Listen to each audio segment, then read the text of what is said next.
My husband's mistress arrived at our family dinner wearing my missing sapphire earrings. "Surprise, darling?" she smirked at Daniel, expecting me to break down in front of our children and parents. Instead, I calmly reached for my phone and pulled up the app. "The nanny cam caught everything," I said, turning the screen toward them. "Including where you found my jewelry." Their faces went pale as my family became witnesses.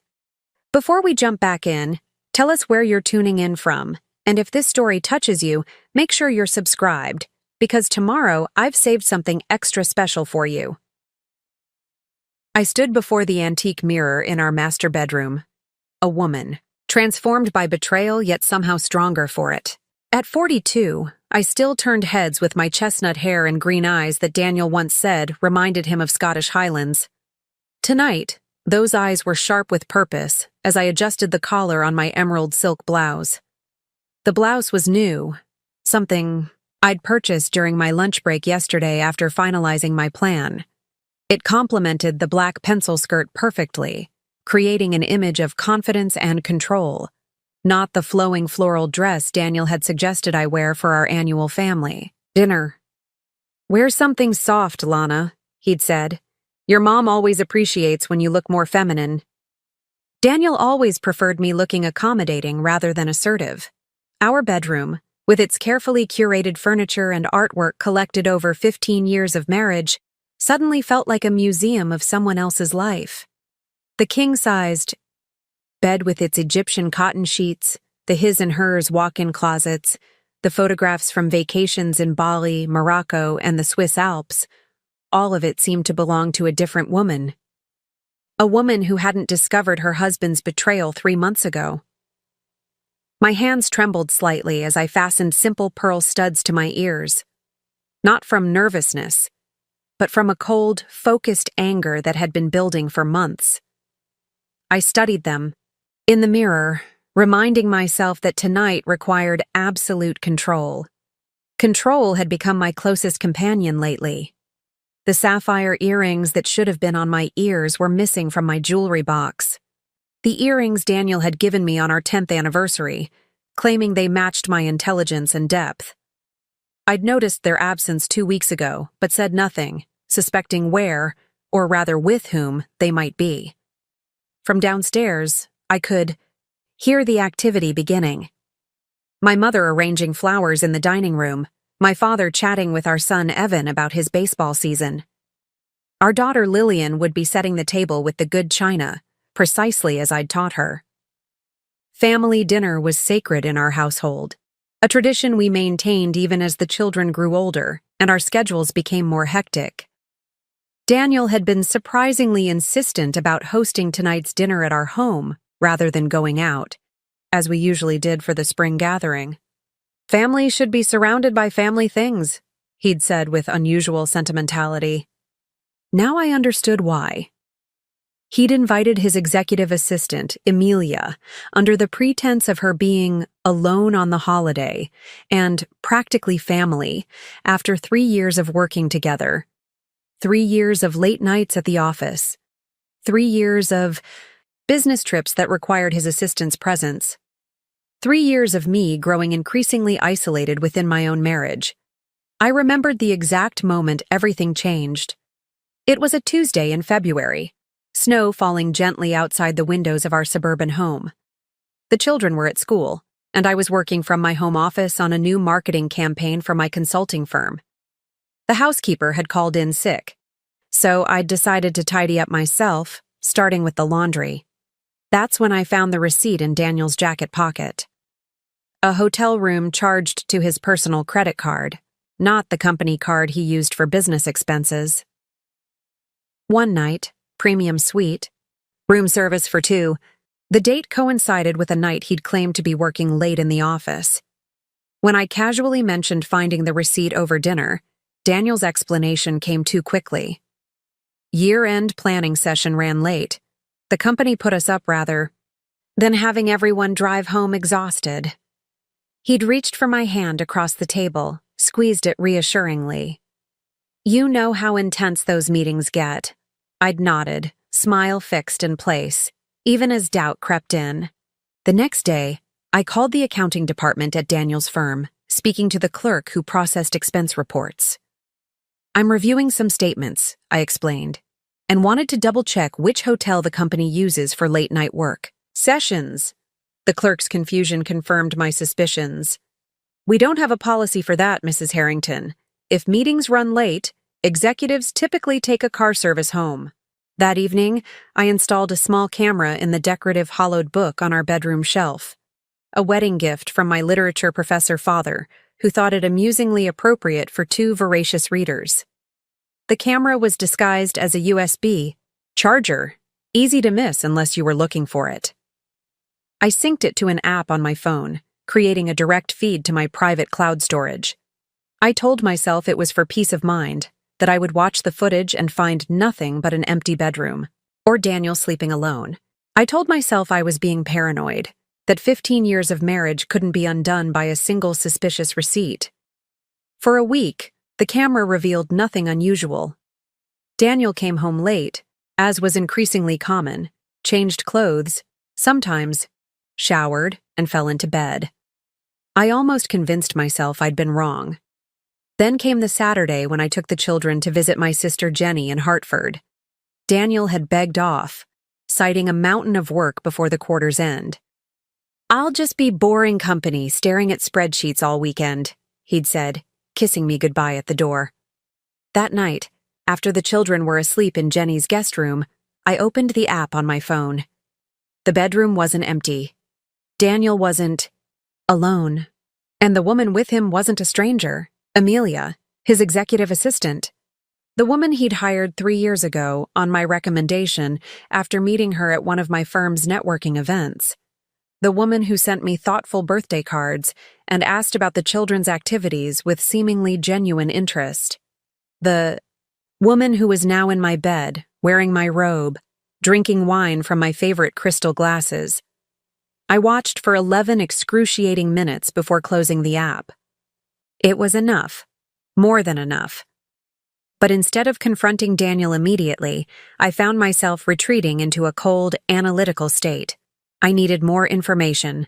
I needed a plan. Over the next 2 months, I gathered evidence methodically. Screenshots from the camera footage, text messages I recovered from our shared cloud account, emails Daniel had foolishly left logged in on our home computer, credit card statements showing gifts purchased, including a pair of sapphire earrings identical to the ones he'd given me years ago. The sapphires disappeared from my jewelry box 3 days after I watched him place a small box in his briefcase. That night, I added a second camera, this one hidden in the decorative vase on our dresser, with a perfect view of my jewelry box. The footage showed Daniel carefully selecting the earrings, holding them up to the light, then placing them in his pocket. The next day, his expense report showed lunch for 2 at Elliott's, the upscale bistro where he'd proposed to me 16 years earlier. Control. That became my mantra as I planned each move carefully. Not just for revenge, but for security. Mine. And our children's. As CMO of my marketing firm, I had resources and connections. I spoke with a divorce attorney, quietly documented our assets, and most importantly, strengthened my relationship with our children, preparing them subtly for the changes ahead. Tonight, everything would change. Tonight, at our family dinner, with our children, my parents, and Daniel's brother Tony present, Amelia would make her grand entrance as Daniel's valued colleague and family friend. Tonight, wearing my sapphire earrings, she would discover that the woman she'd been deceiving was neither blind nor broken. I took one final look in the mirror, squared my shoulders, and headed downstairs. Game time. The aroma of rosemary roasted chicken, Daniel's favorite, filled the house as I descended the stairs. Our home, a renovated colonial in Westbrook's most prestigious neighborhood, had been featured in Architectural Digest 2 years ago. The perfect blend of classic elegance and modern functionality, the magazine had called it, much like the image of our marriage. Preparing and narrating this story took us a lot of time, so if you are enjoying it, subscribe to our channel, It means a lot to us. Now back to the story. Daniel had purchased the property 10 years ago, surprising me for our 5th anniversary. "You deserve a palace," he'd said. At the time, I thought it was romantic. Now I recognized it as another gilded cage, beautiful but confining. In the dining room, my mother adjusted the centerpiece of white hydrangeas and blue thistle, a color scheme that, I noted with bitter amusement, would complement the sapphire earrings perfectly. At 68, Eleanor Thompson remained elegant and perceptive, her silver hair swept into a chignon. She glanced up as I entered, her eyes narrowing slightly. "You look fierce, darling," she said, smoothing the tablecloth. "Special occasion beyond the usual spring gathering?" I kissed her cheek. Just felt like making an effort. 15 years of marriage had taught me to lie convincingly. My father emerged from the kitchen, wine glass in hand. Robert Thompson, former English professor and eternal romantic, had always been Daniel's biggest supporter. "There's my girl," he beamed. "Daniel's been telling me about his new development. Project. Sounds promising." Daniel was always selling something. Real estate developments, investment opportunities, his carefully crafted image as the devoted family man. Harrington Properties had grown from a small firm into one of the East Coast's premier luxury residential developers under his leadership. What most people didn't know was how close it had come to bankruptcy during the 2008 recession, when my marketing expertise and family connections had saved it. "Where is Daniel?" I asked, checking the time. The dinner was scheduled for 7. It was 6:40. "On a call in his office," my father replied. Said it was urgent. Some investor from Dubai. Another lie. I'd checked his calendar that morning. There were no international calls scheduled. He was coordinating with Amelia, making sure their performance tonight was flawless. Lillian appeared from the kitchen, carrying a stack of cloth napkins. At 16, she was already showing signs of the woman she would become, thoughtful, detail-oriented, with Daniel's charm and my analytical mind. "Mom, these napkin rings don't match the centerpiece," she said, brow furrowed with teenage seriousness. I smiled, genuinely this time. "The silver ones are in the buffet drawer, and thank you for helping." As Lillian rearranged the table settings, 13-year-old Evan skateboarded past the dining room doorway. "No wheels in the house," I called automatically. Then, softening, "Can you help Grandpa bring up a bottle of the Bordeaux from the cellar? The 2015. Daniel's brother Tony arrived next, perpetually single and reliably late. He carried an expensive bottle of scotch and wore the slightly disheveled look of someone who prioritized experiences over appearances. "Sis," he greeted me with a one-armed hug. "Looking sharp? Danny boy still hiding in his office?"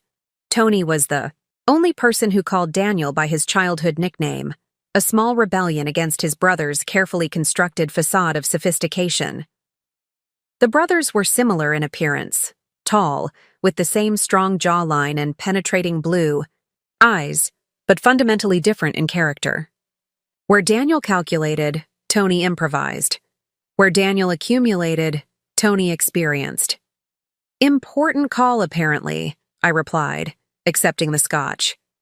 "You're just in time to help me finish the sauce." In the kitchen, away from the others, Tony leaned against the counter and studied me. "Everything okay? You've got that look." "What look?" I stirred the mushroom sauce with unnecessary force, the one you get when you're plotting something. Like when you organized that surprise trip to Belize for Danny's 40th. I'd forgotten that trip, how proud I'd been of myself for managing to surprise Daniel, who prided himself on being 2 steps ahead of everyone. The irony wasn't lost on me now. "Just focused on dinner," I said. "It's been a busy week." Tony didn't press, but his eyes, so like his brother's yet so different in what they revealed, held concern. Tony had always seen me more clearly than Daniel ever had. The doorbell rang at precisely 7, right on time, unlike Daniel, who still hadn't emerged from his office.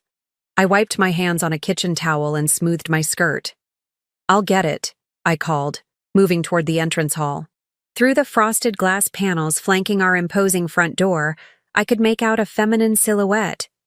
The orchestration of this moment, Amelia arriving before Daniel could emerge from his office to greet her, was not by chance. I'd texted her earlier from Daniel's phone, which I'd temporarily unlocked while he showered. Dinner at 7. Come a few minutes early so I can see you before everyone sits down. I opened the door with a practiced smile. Amelia, welcome. She stood on our doorstep in a fitted black dress that probably cost more than most of her monthly salary. Her dark hair was styled in loose waves, her makeup flawless. And there, catching the light as she turned her head, were my sapphire earrings. Lana, thank you for including me. Her smile was genuine, which somehow made it worse. I hope I'm not too early. Daniel suggested I come right at 7. I stepped aside to let her in. Perfect timing. Everyone's here except Callum. The lie slipped out easily. My fictitious cousin Callum would provide a convenient explanation for the extra place setting at the table, a detail I'd added this morning after confirming Daniel had invited Amelia. Your home is even more beautiful than Daniel described, she said, looking around the entrance hall with admiration. Her gaze lingered on the family photographs that lined the staircase wall. 15 years of holidays, vacations, and milestone moments. Thank you. Daniel's very proud of it. I led her toward the living room where my parents were now seated with Tony. You remember my parents from the company Christmas party? And this is Tony, Daniel's brother. As introductions were made, I noticed Tony's subtle double-take when he saw Amelia. Not from attraction, though she was certainly attractive, but from recognition. He'd seen the sapphire earrings before. He'd been with us in Antwerp when Daniel purchased them for me years. Daniel finally emerged from his office, perfectly timed to make it appear he hadn't known Amelia had arrived. But I caught the flicker of panic in his eyes when he saw she was already talking with my parents. The orchestrated moment of, "Oh, what a nice surprise, you're here early," had been stolen from him. Sorry about that, he said, kissing my cheek, as if everything was normal. The sheikh had questions about the penthouse finishes. I smiled, feeling the weight of my phone in my pocket. No problem, we're just about to sit down. Daniel moved to greet Amelia with a careful balance of familiarity and professional distance. Too careful. Too rehearsed. My mother watched the interaction with narrowed eyes, missing nothing. Shall we? I gestured toward the dining room, where the stage was set for the evening's real performance. The dining room glowed under the light of the crystal chandelier, another anniversary gift. From our 7th year together. Daniel had insisted on hanging it himself, spending an entire Saturday on a ladder while I held my breath below. See? He'd said when it was finally secure. I can build us solid foundations and bring in the light. The memory twisted in my chest as we took our seats. I'd arranged the seating with strategic precision, Daniel at the head of the table, myself at the opposite end. Amelia between my father and Tony, directly across from my mother. The children on either side of me, as far from Daniel's influence as possible. The table looks beautiful, Lana, Amelia said, apparently oblivious to the significance of her seat placement. Those blue flowers match my earrings perfectly. The silence that followed lasted only seconds, but felt eternal. I watched as Tony's eyes flicked from Amelia's ears to my bare lobes and back again. My mother's lips pressed into a thin line. They're lovely, I replied, my voice steady as I passed the bread basket. Sapphires have such depth, don't they? They catch the light in the most unexpected ways. Daniel's knuckles whitened around his wine glass. Lana's quite the jewelry expert, he said with forced lightness. She can spot quality from across a room. Speaking of quality, my father interjected, blissfully unaware of the undercurrents. Daniel was telling me about your new role in the company, Amelia. Something about client relations? Yes, she nodded, touching one of the sapphire earrings, unconsciously. I've been promoted to Director of Investor Relations. It's a significant step up from executive assistant. Congratulations, I said, serving Lillian a portion of roasted vegetables. When was this decided? I don't remember Daniel mentioning it. Daniel cleared his throat. It's recent. Just finalized this week, actually. Mom, Evan interrupted. Can I be excused to check my phone? Coach was supposed to text about tomorrow's lineup. After we've all served our plates, I replied, grateful for my son's predictable teenage priorities. Team news can wait 10 more minutes. As serving dishes made their way around the table, I observed Amelia closely. There was genuine warmth in her interactions with my children. She asked Lillian about her photography class with actual interest, remembered that Evan was hoping for the starting pitcher position. This wasn't the behavior of someone who viewed these children as obstacles. She genuinely liked them. It made what I was about to do both harder and more necessary. The conversation flowed with surface pleasantries through the first course. Business developments, neighborhood news, my mother's garden club drama. While I felt the weight of my phone in my pocket, the evidence accumulating in my private cloud storage. Not just of tonight, but of the weeks of footage that had preceded it. Amelia, those earrings really are stunning, my mother said during a lull, her eyes sharp with perception. I've always admired sapphires. They remind me of a pair Lana has, or had. I haven't seen her wear them in some time. Daniel's fork clattered against his plate. More wine, anyone? He asked, reaching for the bottle with uncharacteristic clumsiness. I'd love some, Tony said, holding out his glass and watching his brother with unveiled curiosity. And yes, those do look remarkably like Lana's earrings from Antwerp. Remember, that trip, Danny? You two, me and Anna before she decided I wasn't worth the trouble. Anna had been Tony's longest relationship, lasting nearly 2 years before ending abruptly. She'd claimed Tony lacked ambition. He'd countered that she confused ambition with materialism. The brothers rarely saw eye to eye, but they'd both agreed Anna's departure was for the best. All sapphires look similar in this light, Daniel said dismissively. Amelia's were a gift from her parents for her 30th birthday. Right, Em? Amelia hesitated, just a heartbeat too long. Yes, that's right. Family heirloom, actually. Lillian, ever observant, frowned slightly. But Mom, didn't you say your sapphire earrings went missing last week when you were looking for them to wear to the charity gala? I met my daughter's eyes, seeing in them a perception beyond her years. That's right, I did. How good of you to remember.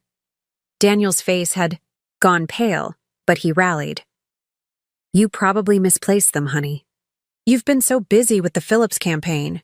Remember how you lost your emerald bracelet last year only to find it in your gym bag? The difference, I said calmly, is that I don't own a gym bag. That was Amelia you were thinking of. She mentioned losing a bracelet at the gym during the Christmas party. Quite a detailed memory you have of Amelia's personal items. The tension around the table was palpable now. My father, finally sensing something was amiss, looked between Daniel and me with growing concern. My mother watched Amelia with the focused intensity of a hawk tracking a field mouse. Amelia shifted uncomfortably, one hand moving unconsciously toward her ear before dropping back to her lap. I should clarify that these were a gift, but not from my parents. They were from... She hesitated again. From Daniel, I finished for her. Purchased last month at Carlton Jewelers downtown, the same jeweler who sized my original pair 5 years ago. Daniel's expression hardened.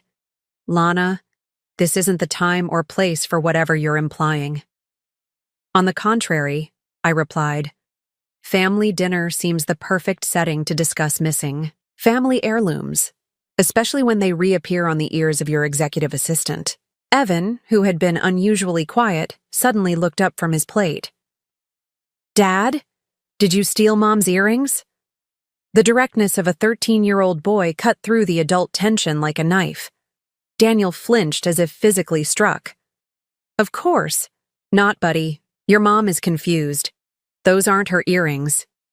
Actually, I said, reaching for my phone, I have proof they are, and proof of how they left our bedroom. Daniel's expression shifted from defensive to alarmed. What are you talking about?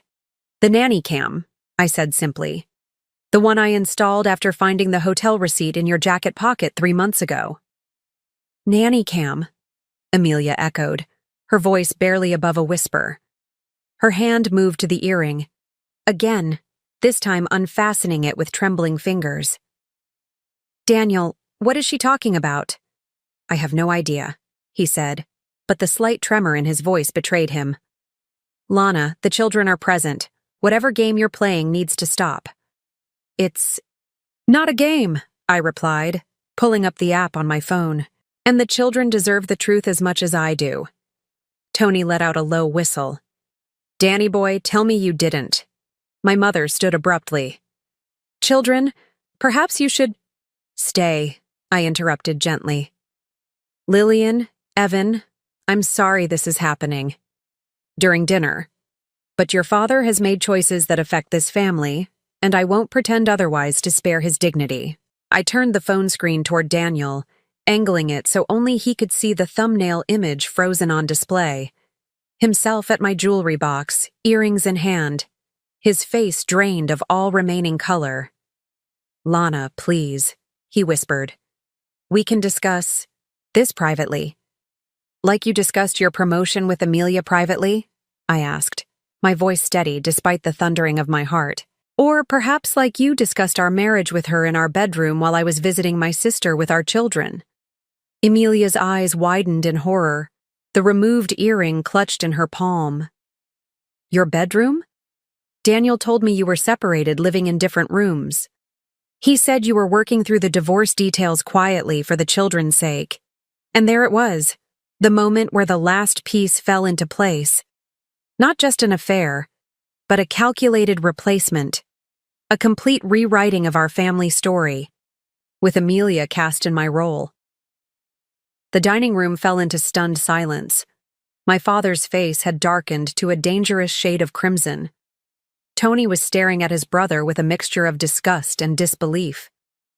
My mother had moved to stand behind Lillian, her hands protectively on my daughter's shoulders. But it was the children's reactions that truly broke my heart. Evan's eyes had filled with tears he was desperately trying to blink away, his jaw set, in that stubborn expression he'd inherited from me. Lillian sat completely still, her face a pale mask of shock. Separated?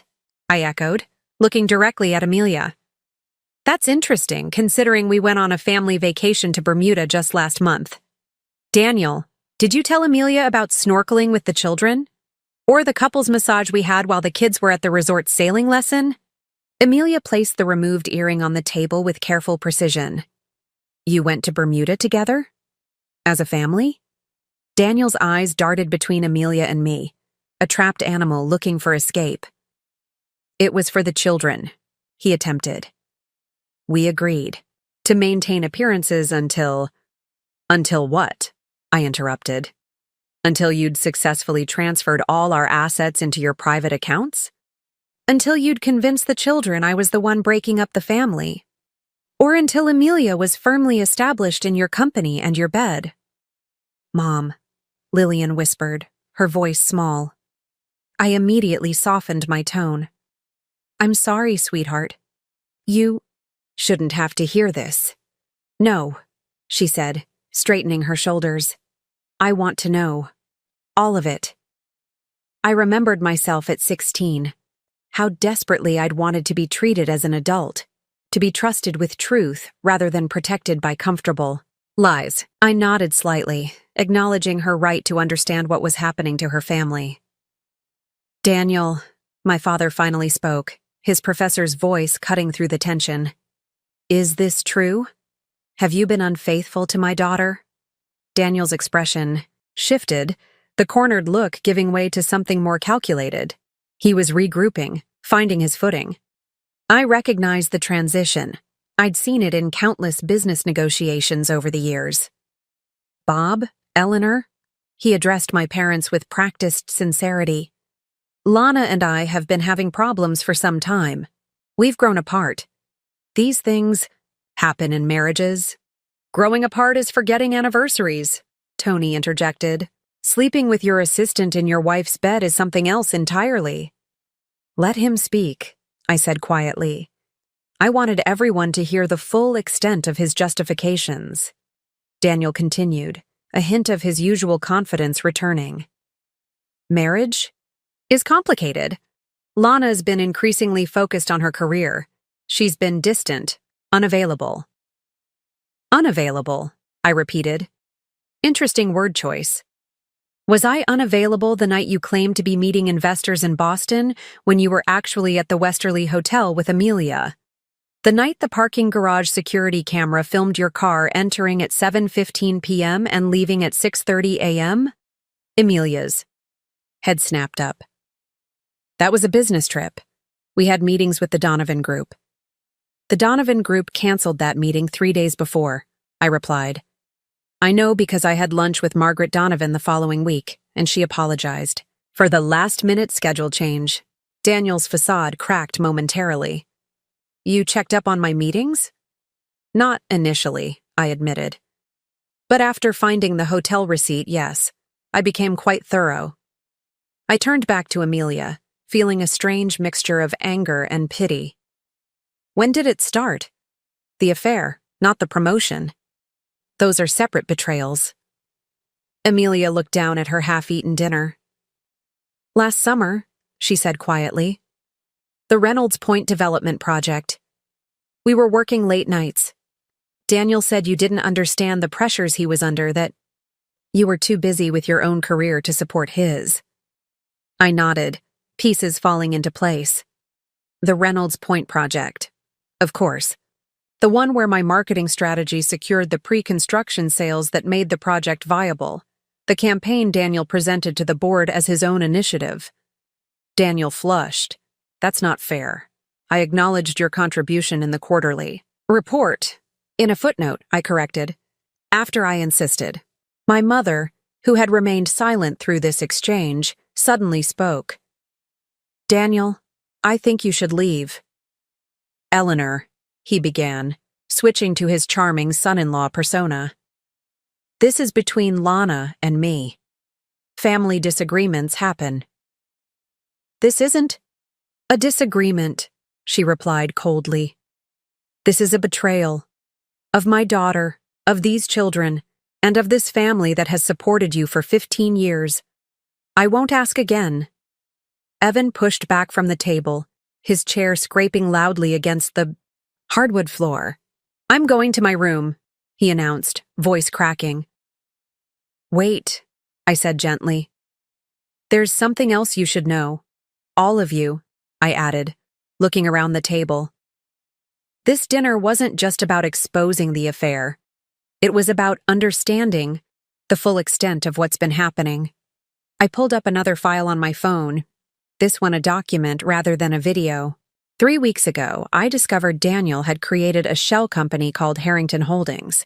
He's been systematically transferring assets, including the deed to this house, into this company's name, a company where I have no legal standing. Tony swore under his breath. My father's expression darkened further. That's a standard asset protection strategy, Daniel countered quickly. Any financial advisor would recommend it. Perhaps, I agreed. Except for 2 problems. First, you did it without my knowledge despite my name being on those assets. Second, you listed Amelia as a signing officer on the company, not me. Even Amelia looked shocked at this revelation. Daniel, you didn't tell me that. There's more, I continued. The Cayman Islands account.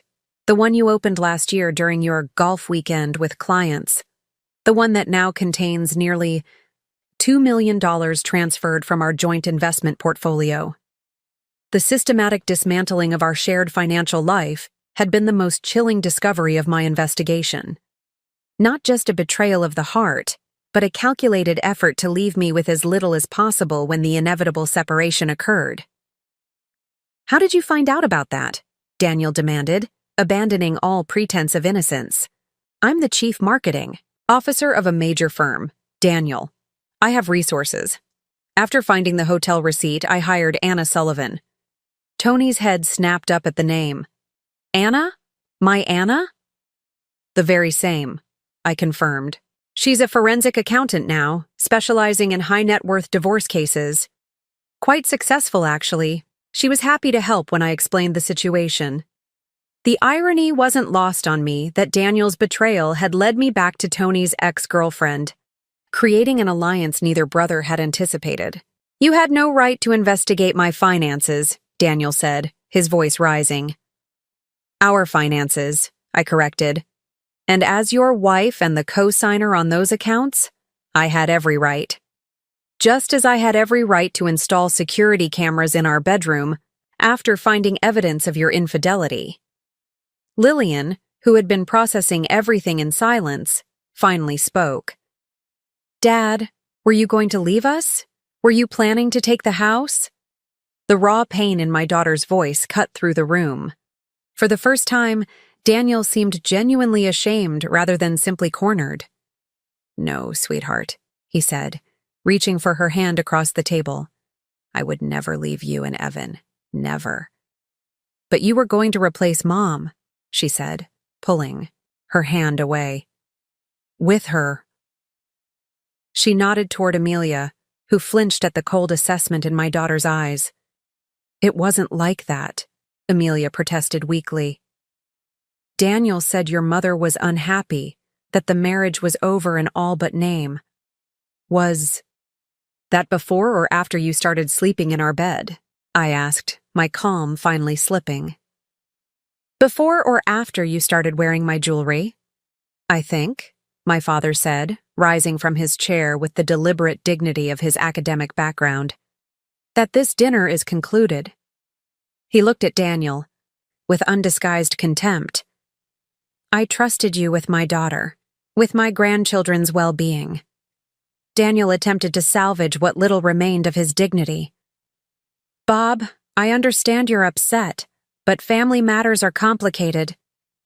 Don't. My father cut him off. Don't insult my intelligence with platitudes.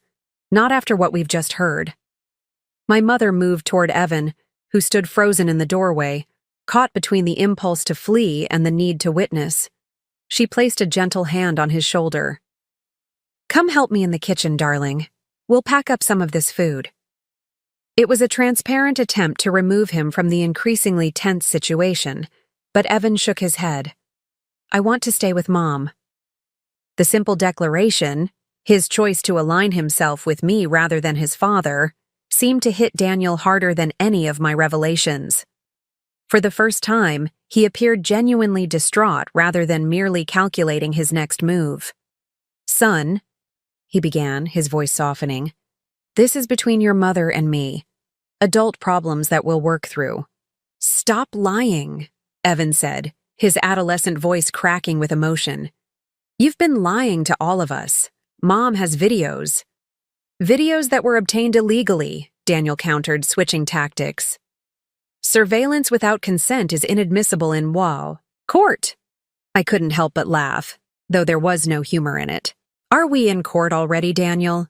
Is that where your mind goes first? Not to your children's heartbreak or your parents-in-law's disappointment, but to what's admissible in court. Amelia stood suddenly, both sapphire earrings now clutched in her palm. I should go. No, I said firmly. You've been an active participant in dismantling my marriage and family. You don't get to walk away from the consequences. Her eyes filled with tears. I never meant to hurt anyone. Daniel said your marriage was over, that you stayed together only for appearances. He said you were cold, distant, that you married him for his potential but lost interest once he became successful. Each word struck like a physical blow. Not because they were true, but because they revealed how thoroughly Daniel had rewritten our history, even to himself. And you believed that? I asked quietly. Despite seeing me at company events, despite meeting our children, despite knowing that we still shared a home, a bed, a life, what did you think would happen when the truth came out? She thought she would have your life, Lillian said with devastating clarity. Your husband, your home, maybe even us. She looked at Amelia with a teenager's unsparing judgment. Did you practice being our stepmom when you wore my mother's jewelry? Lillian, Daniel admonished. That's enough. No, it's not, my daughter replied. She turned to me, her eyes glistening with unshed tears. How long have you known, Mom? How long have you been planning this? I met my daughter's gaze directly. She deserved honesty, not protective half-truths. I've suspected for 3 months. I've known definitively for 2. The cameras went up the day after I found the hotel receipt, but I didn't check the footage until the weekend you and Evan visited Aunt Jenny. And you didn't say anything, Lillian said. You just kept acting normal, making dinner, helping with homework, going to Dad's company events. I needed to understand the full situation, I explained. Not just the affair, but the financial, arrangements, the future plans. I needed to protect you and Evan. Tony, who had been watching the exchange with growing disgust, addressed his brother directly. You've really outdone yourself this time, Danny. What was the end game here? Divorce? Lana? Marry the assistant? Keep the kids on weekends and pretend you didn't destroy your family? Daniel's expression hardened. You have no right to judge me, Tony. Your longest relationship lasted what? 2 years? You have no idea what it's like to be with someone for 15 years, to feel them slipping away. Slipping away, I repeated. Is that what you told yourself? That I was distant, unavailable, cold? Rather than acknowledging you were having a midlife crisis with a woman half my age? Amelia is 31. Daniel corrected automatically. That's your defense? That she's 31 instead of 25? I shook my head in disbelief. The issue isn't her age, Daniel. It's your betrayal.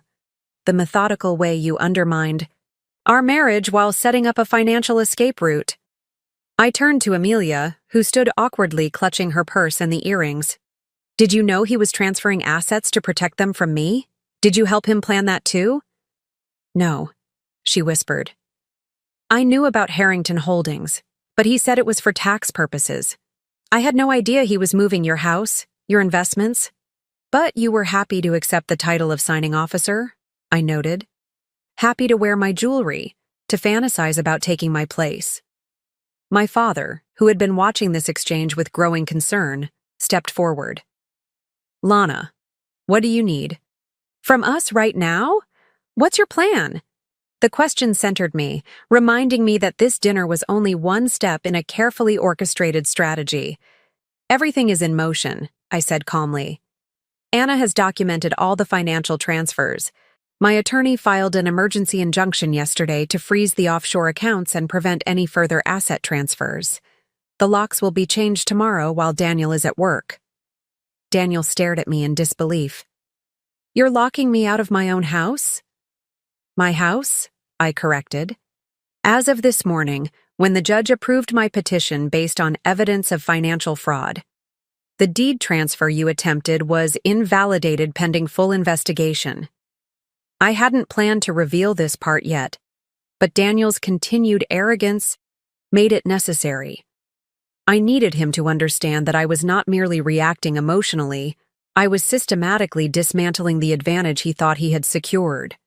You can't do that, he sputtered. I built Harrington Properties from nothing.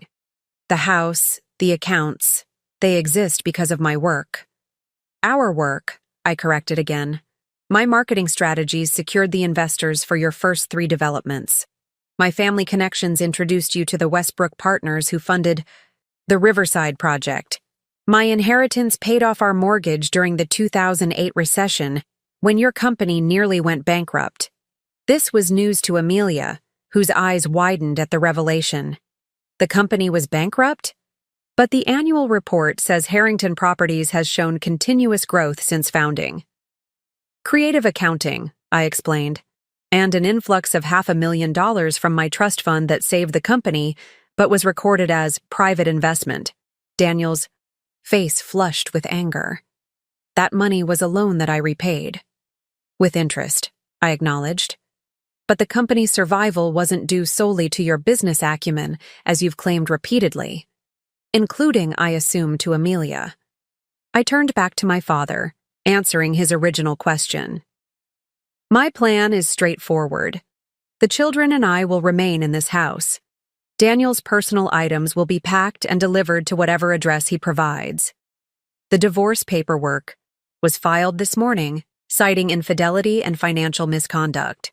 You've been busy, Tony remarked with a hint of admiration.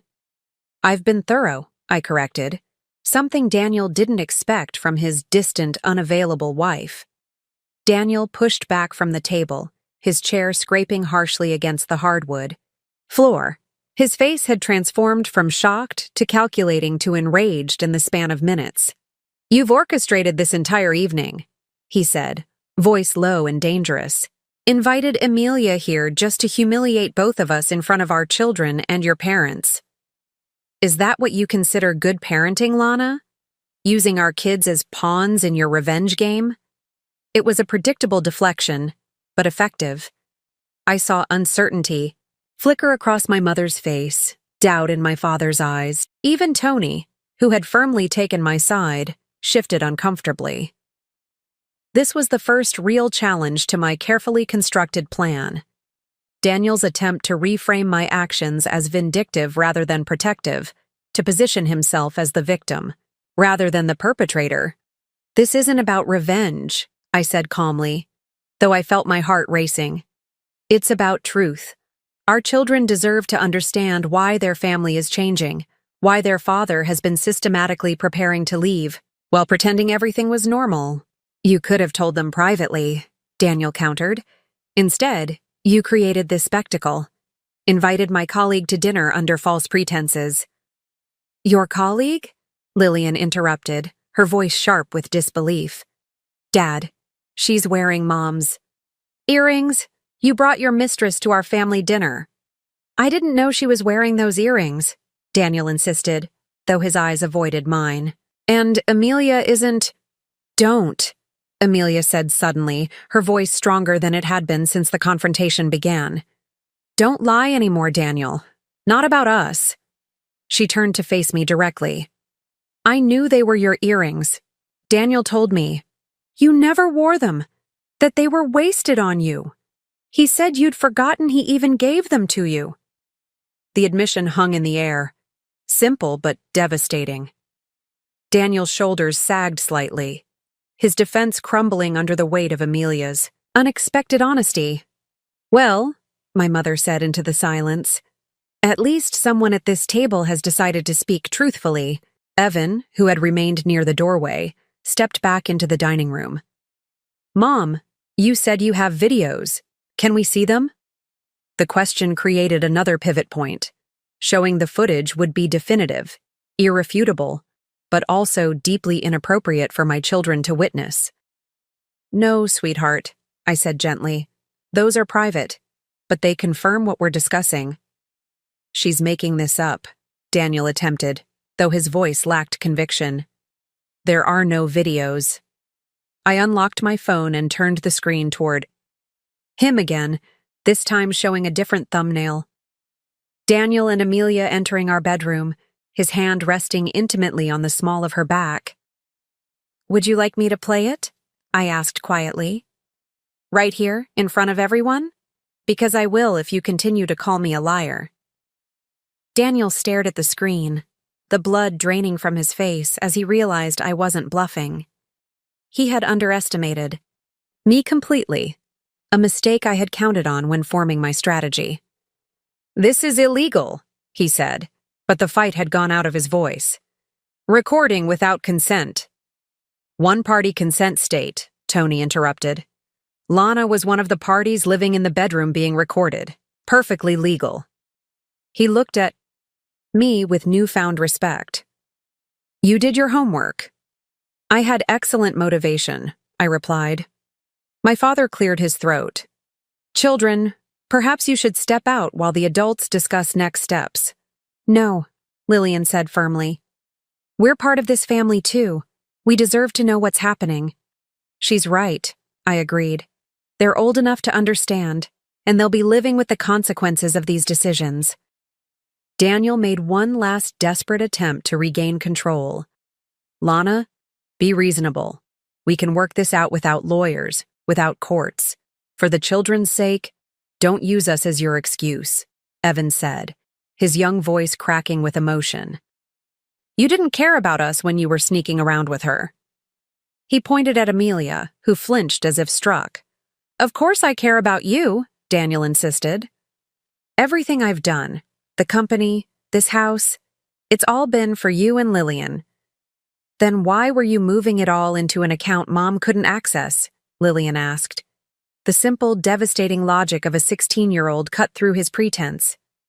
Daniel had no answer. The silence stretched, uncomfortable and revealing. Amelia placed the sapphire earrings carefully on the table. I should go, she said again. Without your earrings? I asked pointedly. They're not mine, she replied, finally meeting my eyes directly. They never were. I just wanted to believe they could be. It was the most honest thing she'd said all evening, and despite everything, I felt a flicker of pity. She had been manipulated too, though far less innocently than my children or me. Wait in the car, Daniel told her. I'll be out in a minute. You're leaving with her? Evan asked, his voice small again. Right now? After everything Mom just said? Daniel looked at his son, genuine conflict in his expression for the first time. I need to make sure Amelia gets home safely. Then I'll go to a hotel and we can talk tomorrow when everyone is calmer. Don't bother coming back tonight, I said. As I mentioned, the locks are being changed tomorrow. Take what you need now. You can't keep me from my children, Daniel said, a hint of his earlier anger returning. I'm not, I replied. The temporary custody arrangement my lawyer filed this morning gives you visitation every other weekend and Wednesday evenings. You're welcome to pick them up at those times. You've thought of everything, haven't you? Daniel's voice was bitter. Not everything, I admitted. I never thought you'd bring your mistress to family dinner wearing my jewelry. That was a creative touch. Tony snorted. Always had a flair for the dramatic, didn't you, Danny? Daniel ignored his brother, focusing instead on our children. Lillian, Evan, I know this is confusing and upsetting, but I'm still your father. I still love you. None of this changes that. Lillian regarded him coolly. Everything's changed, Dad. You just didn't tell us. I'll get some of your things, my mother offered, standing, her practical nature asserting itself amidst the emotional chaos. Toiletries, a change of clothes. I can pack for myself, Daniel said stiffly. I'll go with you, Tony said, rising. To help. The protective undertone was clear. He didn't trust his brother alone in the house anymore. As Daniel moved toward the stairs, Evan suddenly stepped forward. Why, Dad? Why did you do it? The simple question, asked with a child's directness, stopped Daniel in his tracks. He turned slowly, facing his son. It's complicated, buddy. Adult relationships sometimes. Don't, I interrupted. Don't give him platitudes. He deserves a real answer. Daniel looked at me, then back at our son. For a moment, I thought I glimpsed genuine remorse in his eyes. I made mistakes, Evan. Serious ones. I told myself stories to make those mistakes seem okay. That's not an excuse.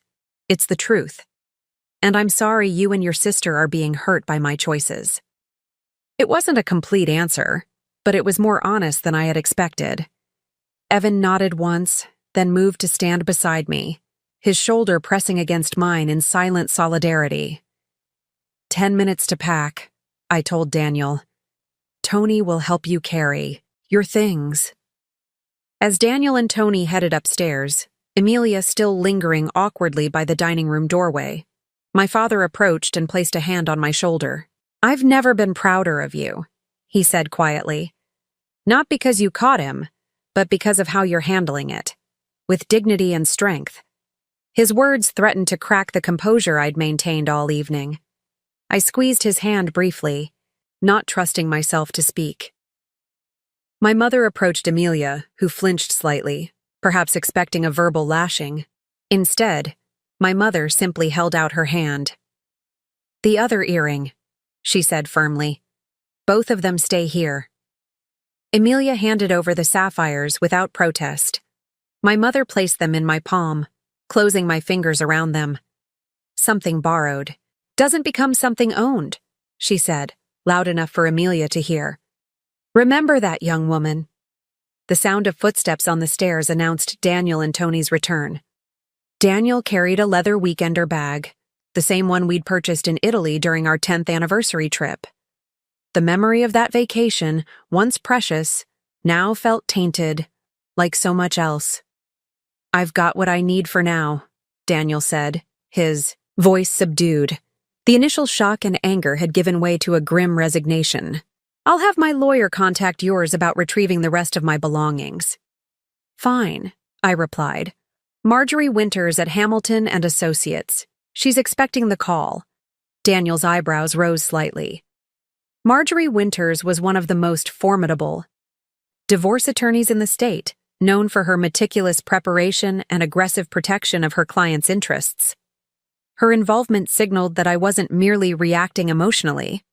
I was waging a carefully planned legal campaign.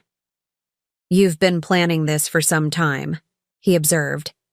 "Since I confirmed you were sleeping with Amelia in our bed, yes. Since I discovered you were hiding assets and preparing to leave us financially vulnerable, absolutely." Evan moved closer to me, a silent declaration of allegiance that didn't go unnoticed by Daniel. His expression faltered, the reality of what he was losing finally seeming to register. "Kids, I know this is a shock, but—" "Don't," Lillian interrupted. "Just don't, Dad. Not tonight." Daniel looked at his daughter, the teenage girl who had once adored him without reservation. Something in her cold assessment seemed to wound him more deeply than any of my revelations. "I'll call tomorrow," he said quietly. "We should talk, just the three of us." "If they want to," I stipulated. "I won't force them to see you, but I won't prevent it either. That's their choice." My mother, ever practical, stepped forward. "It's nearly 9. These children have school tomorrow, and this has been traumatic enough. Daniel, Amelia, I think it's time you left." Amelia, who had remained frozen near the doorway, nodded slightly. "I'm so sorry," she whispered, though it wasn't clear to whom the apology was directed. As Daniel moved toward the front door, Evan suddenly bolted forward. For a moment, I thought he might embrace his father, a final reconciliatory gesture. Instead, he stopped a few feet away, his adolescent frame tense, with emotion.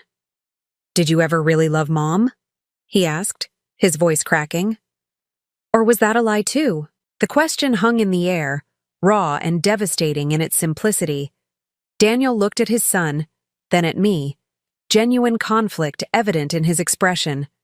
"I did love your mother," he said finally. "Very much, for many years. But not anymore." Evan, pressed, demanding the absolute truth only a child can insist upon. Daniel hesitated, caught between honesty and the desire to minimize damage. "It's complicated, buddy. Feelings change over time. People grow apart." "That's not growing apart," Lillian said, coming to stand beside her brother. "That's betrayal. That's making choices, Dad. Choices to lie, to cheat, to steal." Daniel flinched at each accusation. "Lillian, please. I know you're angry. I'm not angry," she interrupted, her voice eerily controlled. "I'm disappointed. Mom taught us that integrity means doing the right thing even when no one is watching. But you needed hidden cameras to behave with integrity." The sophisticated moral assessment from my 16-year-old daughter caught everyone by surprise. I felt a swell of pride amid the heartbreak of the evening. Somehow, despite everything, We had raised children with strong moral compasses. Daniel had no response. He looked at Tony, who simply shook his head. Don't look at me for support, Danny. You created this situation, every bit of it. With nothing left to say, Daniel turned toward the door.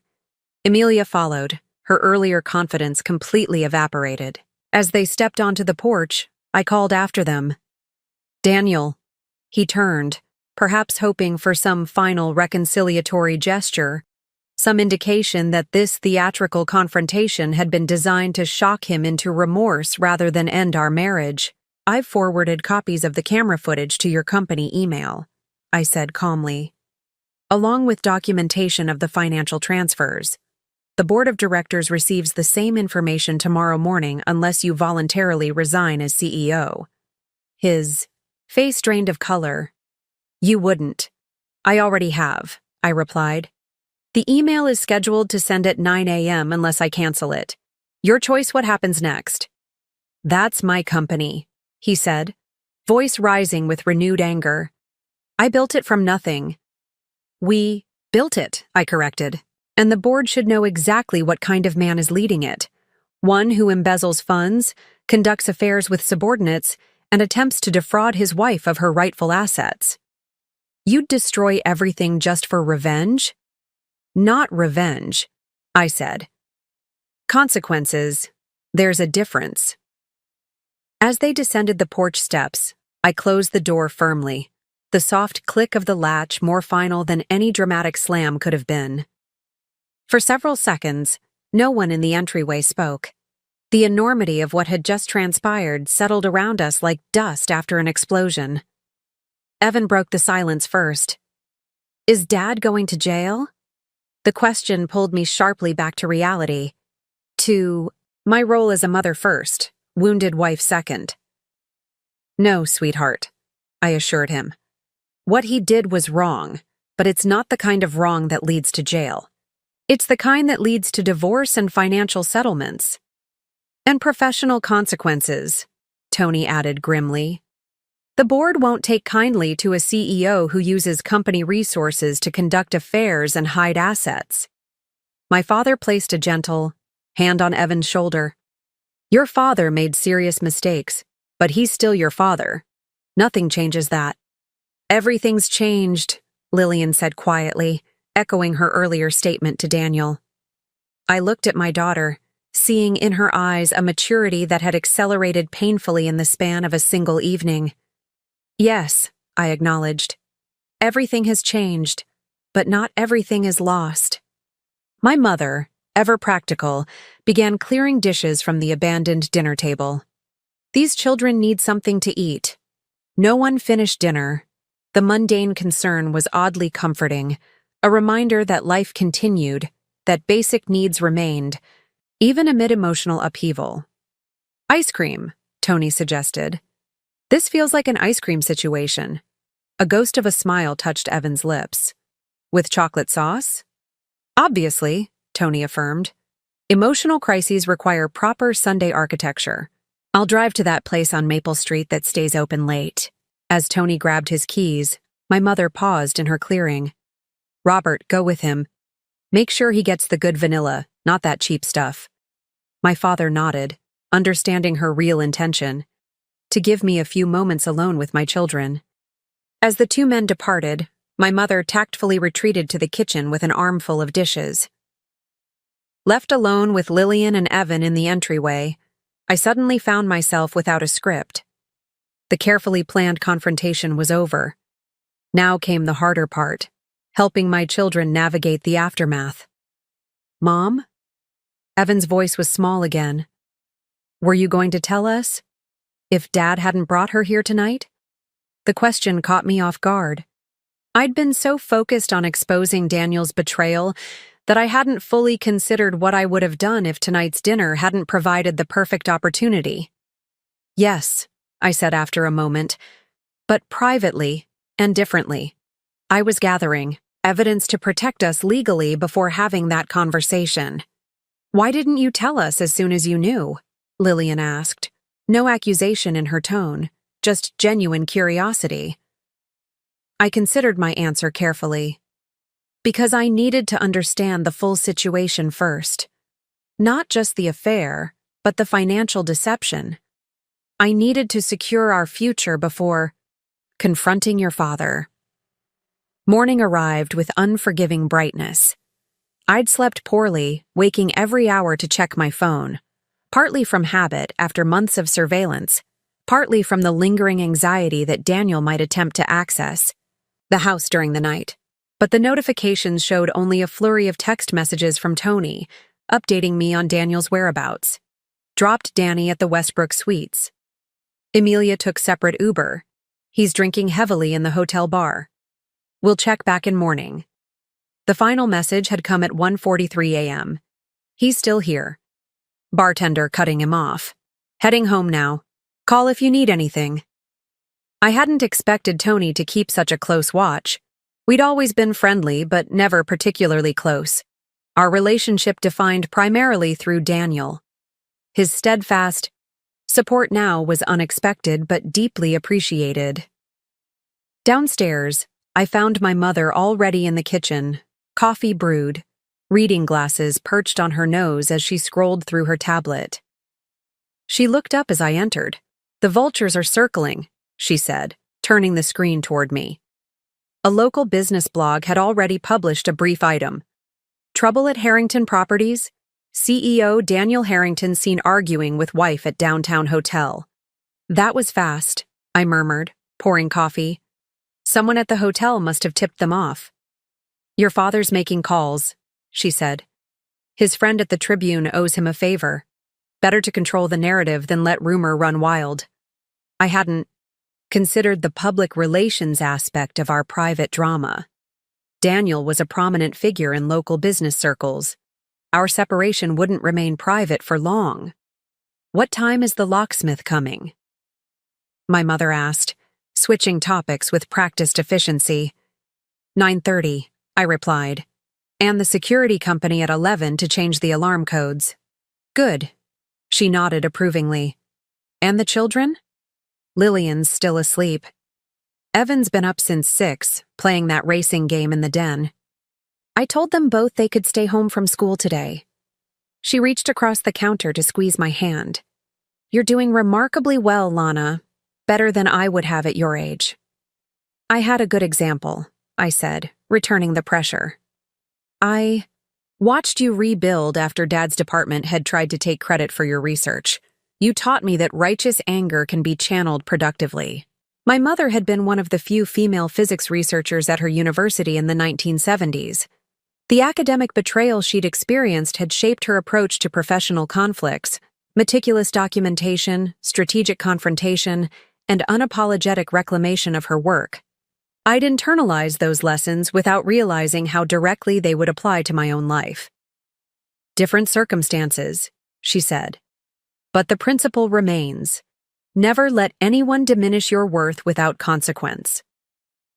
The doorbell interrupted our conversation. Through the security panel, I saw Tony on the porch, carrying a bakery box and looking surprisingly alert for someone who'd been tracking his brother until the early morning hours. Reinforcements, I said, moving to let him in. With carbohydrates, apparently. Tony entered with forced cheer. Breakfast of champions, he announced, setting down the box of pastries. Or breakfast of people whose family dinners implode spectacularly. Either way, there are chocolate croissants. Any word from Daniel this morning? I asked, accepting the offered pastry. Tony's expression sobered. He called at 7, asking if I'd talk to you about reconsidering the board notification. Offered me shares in the company if I could convince you to be reasonable. I raised an eyebrow. Bribery?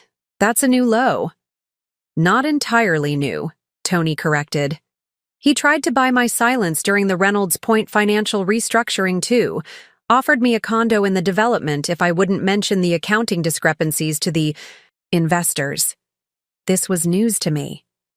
You never told me that. Tony shrugged, looking uncomfortable. Family loyalty. I refused the condo but kept quiet. Maybe if I'd spoken up then. This isn't your fault, I assured him. Daniel made his choices. Still, Tony persisted. I knew he was ethically flexible in business. I should have warned you. I'm not sure I would have believed you, I admitted. I was deeply invested in the image of our perfect marriage, the successful power couple building an empire together. My mother snorted. There's no such thing as a perfect marriage, only honest ones and dishonest ones. The sound of footsteps on the stairs announced Lillian's arrival. She entered the kitchen in oversized pajamas, her hair pulled into a messy bun, looking younger than her 16 years. Uncle Tony, she said, genuine warmth breaking through her sleepy demeanor. You brought food. Essential disaster protocol, he confirmed, pushing the pastry box toward her. How are you holding up, kiddo? She considered the question while selecting a pain au chocolat. Processing, she said finally. I have questions. Lots of them. I imagine you do, I said gently.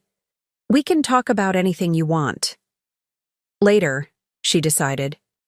I need to check on Evan first. He was up playing that racing game all night. I could hear it through the wall. The protective instinct my daughter displayed toward her younger brother was both heartwarming and heartbreaking, evidence of her maturity, but also of the burden this situation had placed on her. As Lillian took pastries upstairs for Evan, my phone chimed with an email notification. The preview showed Daniel's corporate address and a subject line. Urgent. Board meeting. I opened it cautiously. Lana, the board has called an emergency executive session for 10 a.m. I've agreed to a temporary leave of absence pending internal review. The evidence doesn't need to go to them now. We should discuss next steps for the children's sake. This public humiliation serves no one's interests. Daniel Tony read over my shoulder, letting out a low whistle. He caved fast. He's trying to salvage what he can, my mother observed. Professional reputation first, family considerations second. Another email notification appeared, this one from Marjorie Winters. Daniel's attorney contacted me this morning. They're proposing mediation rather than litigation. I recommend we proceed with the court filing regardless while entertaining discussion. Call my office when convenient. The rapid sequence of professional retreats confirmed what I had suspected. Daniel's confidence had been built on the assumption that I would never discover his deceptions, or if I did, that I would never fight back effectively. The doorbell rang again. The security panel showed a middle-aged man in a work uniform, the locksmith, 30 minutes early. I'll handle this, my mother said, moving toward the door with purpose. You should call your attorney. As she left, Tony leaned against the counter, studying me with newfound respect. You know, I always thought Danny was the strategic one in your marriage, the visionary. That's what he wanted everyone to think, I replied, scrolling through additional messages that had accumulated overnight. It was convenient for both of us in different ways. How so? I considered the question, articulating something I hadn't, fully acknowledged even to myself. Daniel got the public recognition, the business accolades. I got to work without the pressure of being the face of the company, without the scrutiny and criticism that comes with visible female leadership. But you were always the one securing the financing, structuring the deals, Tony pointed out. Yes, I agreed, and receiving a fraction of the credit, a dynamic I accepted for far too long. My phone rang. Anna Sullivan, Tony's ex-girlfriend and my newly retained forensic accountant. I hesitated, glancing at Tony. You should take it, he said, correctly interpreting my concern. Anna and I are ancient history, and she's exactly who you need right now. I accepted the call, putting it on speaker in a gesture of transparency. Anna, good morning. You're on speaker with Tony and me. Good morning to you both, Anna replied, her voice professionally crisp. Interesting development. Daniel tried to access the Cayman account at 6:15 this morning. Tony's eyebrows shot up. He what? Attempted to transfer the full balance to a new account. The freeze we implemented yesterday prevented the transaction. He's panicking, I observed, trying to salvage what he can. Exactly, Anna confirmed, and making crucial mistakes in the process. That attempted transfer is documented now, evidence of his intention to move assets despite the court order. His attorney will have a difficult time explaining that away. What's our next move? I asked. Stay the course, Anna advised. The financial documentation is solid. The emergency injunction is holding. Daniel has limited options, and he knows it. As Anna detailed additional findings from her overnight analysis, I watched Tony's expression shift from surprise to admiration. Whatever history they shared, he clearly respected her professional capabilities. One more thing, Anna added as we concluded the call. The board notification. Did you send it? No, I replied. Daniel agreed to a leave of absence. I've temporarily held off. Good leverage, she approved. Keep that in reserve. It's valuable negotiating currency. After ending the call, Tony regarded me thoughtfully. Anna hasn't changed, still terrifyingly competent. That's why I hired her, I said simply. And that's why Danny's in free fall, Tony replied. He never expected this level of coordination. He thought he was playing chess against a casual opponent, not a grandmaster. His assessment was flattering but not entirely accurate. I'm not a grandmaster, Tony. I'm just a woman who finally stopped pretending not to see what was right in front of me. The locksmith finished his work by 10:15, presenting me with a set of new keys and a reassuring nod. All done, Mrs. Harrington. Every exterior lock has been changed, including the garage and back entrance. I thanked him and accepted the invoice, noticing he'd discreetly waived the emergency service fee, a small kindness from a stranger who had likely pieced together our situation from the tension in the house and my mother's terse explanation. As he departed, my phone rang again. This time it was Marjorie Winters. I stepped into Daniel's home office, a space I now viewed with new eyes, noting the deliberately intimidating decor of dark mahogany and leather that had always made me feel like a visitor rather than an equal. Partner. Lana, Marjorie began without preamble. Daniel's attorney is proposing a settlement meeting this afternoon. They're suddenly very eager to resolve matters quickly. I imagine they are, I replied, running my fingers along the edge of the desk where I'd found the hotel receipt 3 months ago. The board meeting must have gone poorly. Indeed, I've received a call from Patricia Donovan. I paused, surprised. Patricia Donovan was the chair of the board at Harrington Properties, a shrewd investor who had backed Daniel's projects from the beginning, largely due to my marketing presentations that had convinced her of their viability. What did she want? 2. Verify whether you were involved in the alleged financial improprieties, Marjorie explained. I assured her that you were not only uninvolved, but were the one who discovered and documented them. And she'd like to meet with you, separately from Daniel and prior to any settlement discussions. I considered the implications. Patricia's interest suggested the board was already contemplating significant changes at Harrington Properties, changes that might extend beyond Daniel's temporary leave of absence. Set it up, I decided. But after we meet with Daniel's attorney, I want to hear their initial offer first. Good strategy, Marjorie approved. Settlement meeting is set for 2 o'clock at our offices. Patricia can meet you at 4. As I ended the call, I heard the front door open, followed by my father's voice greeting my mother. I emerged from the office to find him embracing her in the foyer, his expression grave but determined. Michael at the Tribune agreed to hold any story until we have a chance to provide an official statement, he informed me. But we need to move. Quickly. The business community is already buzzing with rumors. The protective instinct in his voice brought an unexpected lump to my throat. For all his intellectual detachment, my father had always been fiercely defensive of his family.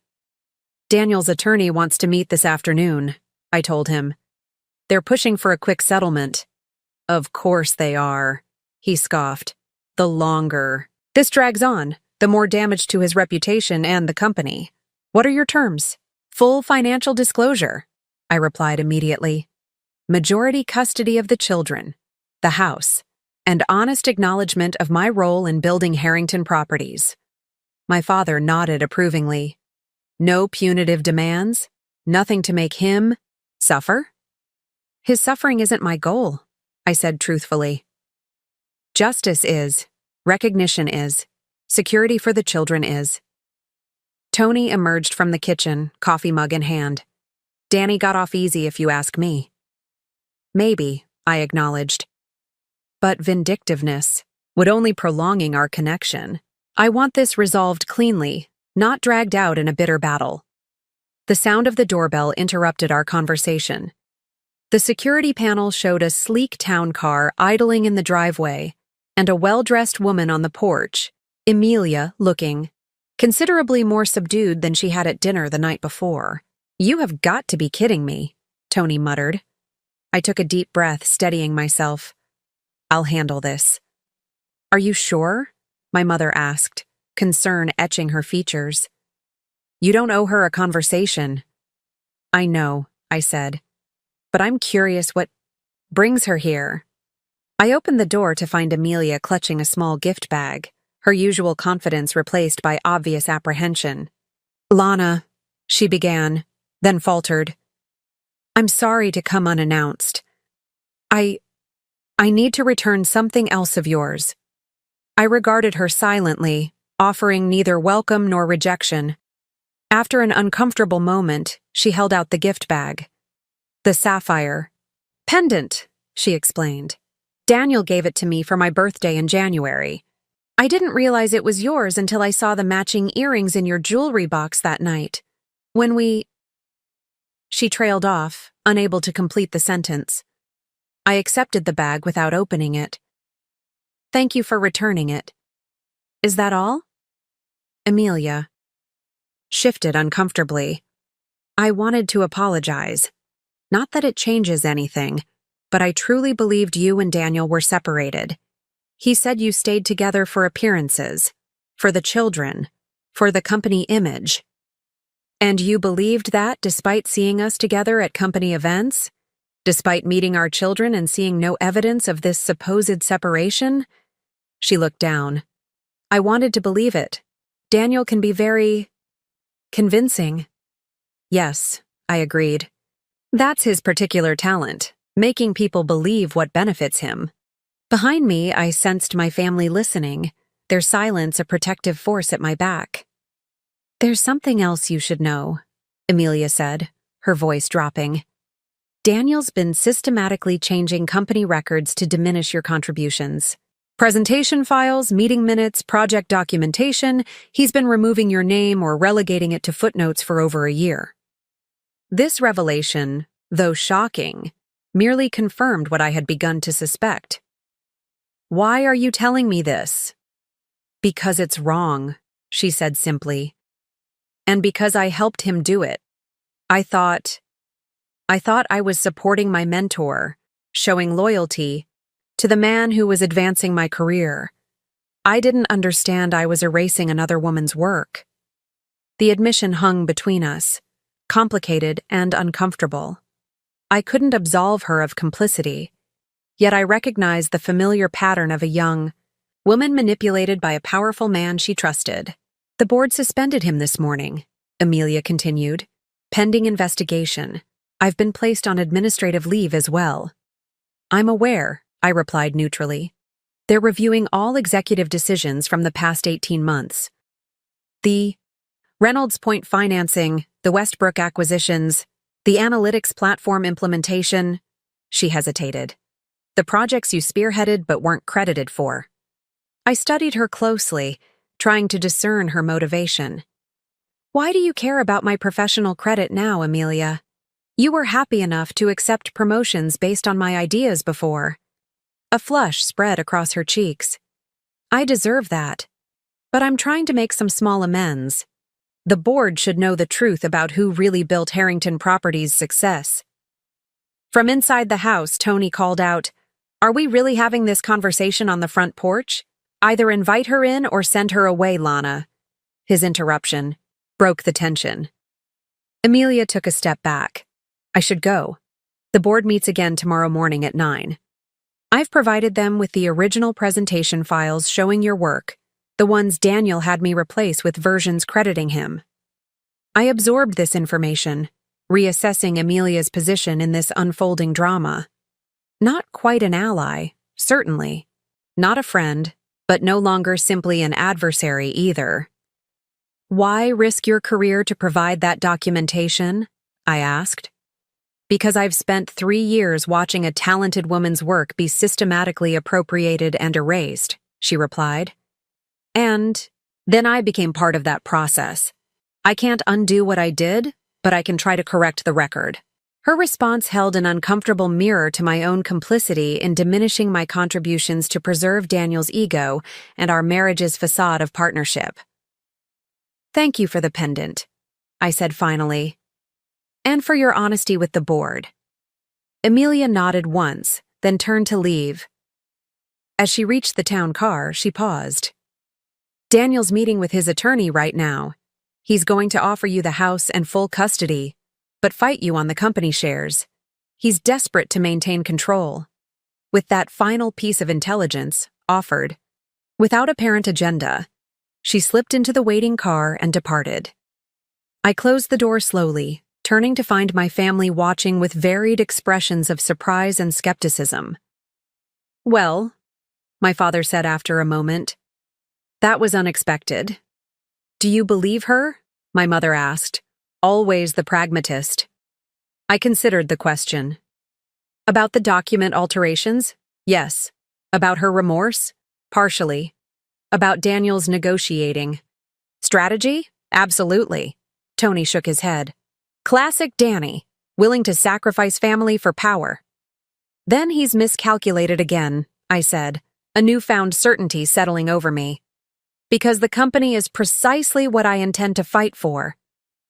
The sleek conference room at Hamilton and Associates exuded power and discretion.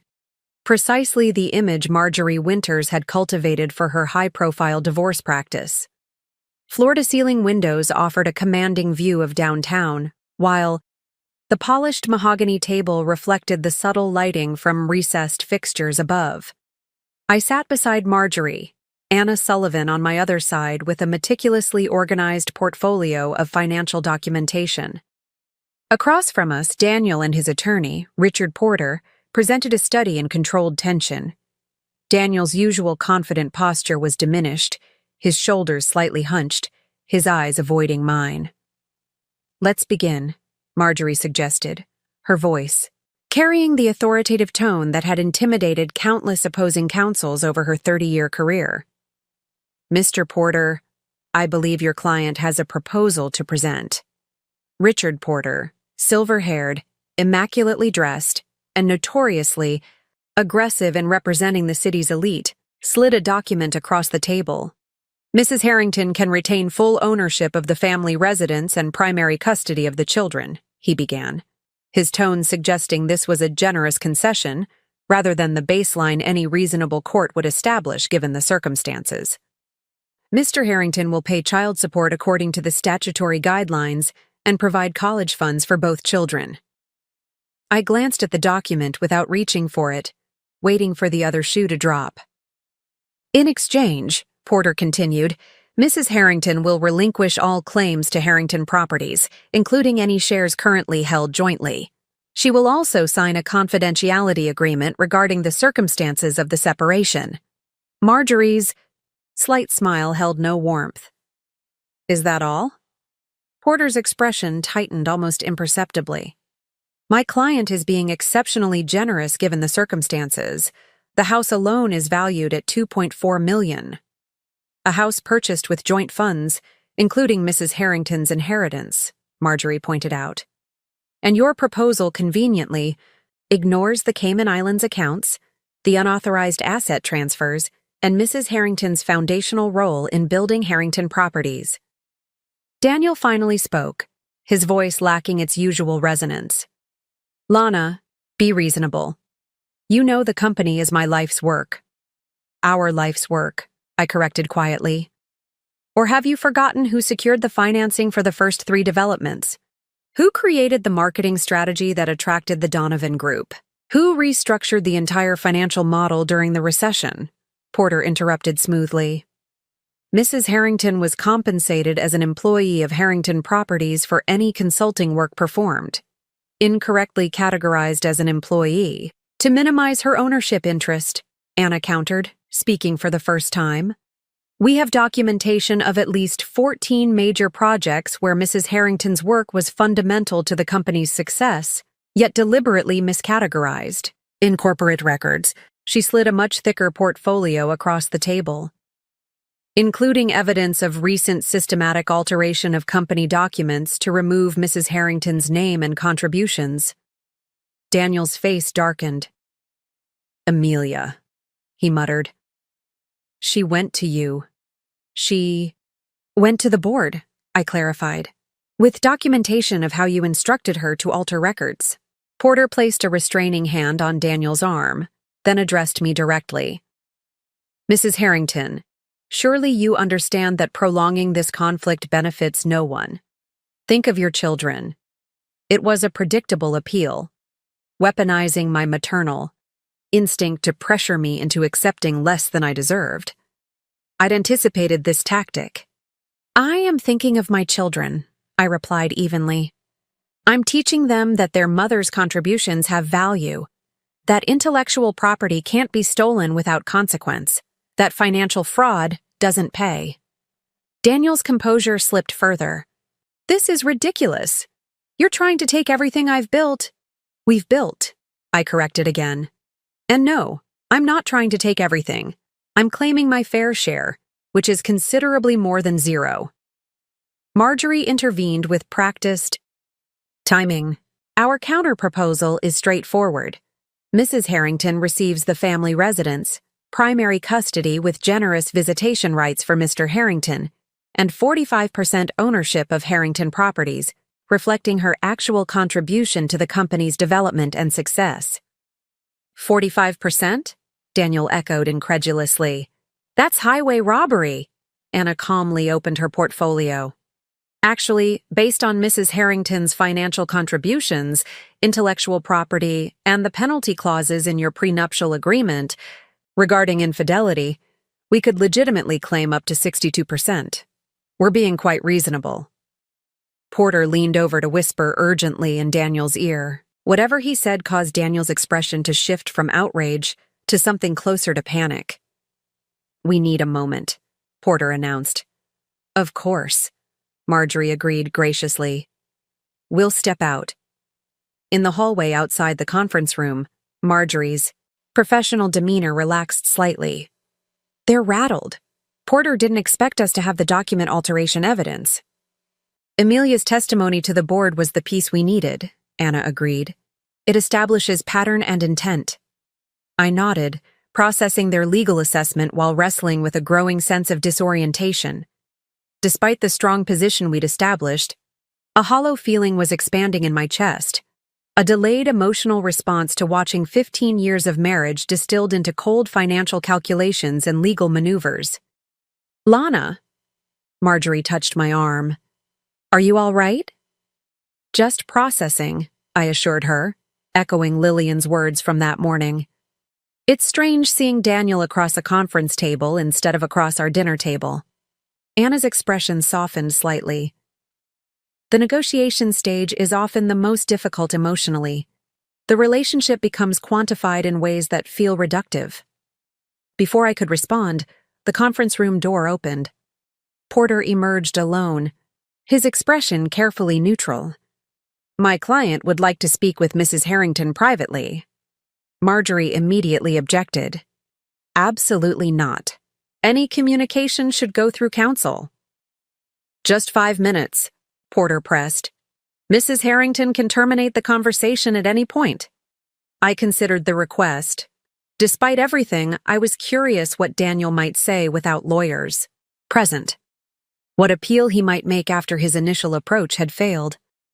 It's fine, I decided. 5 minutes. Marjorie looked displeased but nodded reluctantly. We'll be right outside. The door stays open. I re-entered the conference room to find Daniel standing by the windows, his back to the door, shoulders tense. He turned as I entered, and I was struck by how haggard he appeared, as if he'd aged years in the 24 hours since our family dinner. "Thank you for agreeing to talk," he said quietly. I remained standing near the door. "What do you want, Daniel?" He gestured toward a chair. "Please sit, just for a moment." Against my better judgment, I complied, maintaining significant distance between us. Daniel returned to his seat across the table, then pushed aside the legal documents separating us. "Do you remember what you said to me the night we closed on the Reynolds Point property?" he asked unexpectedly. "We were on the balcony of that restaurant downtown drinking champagne." The question caught me off guard. I said many things that night. You said, "This isn't just a business, Daniel. This is our legacy. Something we're building together that will outlast us." He looked up, meeting my eyes directly for the first time. "You meant it then." The memories surfaced with uncomfortable clarity. The genuine pride I'd felt in our partnership, the belief that we were creating something meaningful together. "I did mean it," I acknowledged. "But that was before I discovered you were systematically erasing my contributions to that legacy. Before I found you in our bed with another woman. Before I learned you were hiding assets offshore." Daniel winced slightly at each point. "I know I've made terrible mistakes, Lana. Unforgivable ones. But destroying the company won't undo any of that." "I'm not trying to destroy the company," I corrected. "I'm claiming my rightful place in it. 45% ownership will effectively cripple my ability to lead," he argued. "The board already has me on thin ice. If they learn I've lost controlling interest to you in a divorce settlement." "Perhaps you should have considered that before you started transferring assets and altering company records," I suggested coolly. Daniel leaned forward, his expression shifting to one I recognized from countless business negotiations, the look he adopted when making his final desperate play. "What if we could find a compromise?" he proposed. "Something that acknowledges your contributions without undermining the company's stability?" I raised an eyebrow, waiting. 30% ownership, he offered. "A seat on the board. Public. Acknowledgement of your role in building Harrington Properties. And," he hesitated, "the Cayman funds. All of them." The offer was substantially better than his initial proposal, but still significantly less than what Marjorie and Anna believed we could secure through litigation. Why would I accept less than what I'm legally entitled to? Daniel's facade cracked, slightly, revealing genuine desperation beneath. "Because a protracted legal battle will drain resources from the company. Projects will stall. Investors will get nervous. The value of those shares you're fighting for will plummet before you ever receive them." His assessment wasn't entirely wrong. A public legal battle would damage Harrington Properties, potentially turning my victory into a Pyrrhic one. "And the children," he continued, pressing his advantage. "Do you really want them to witness months or years of their parents tearing each other apart in court? To have their friends see news coverage of our dirty laundry?"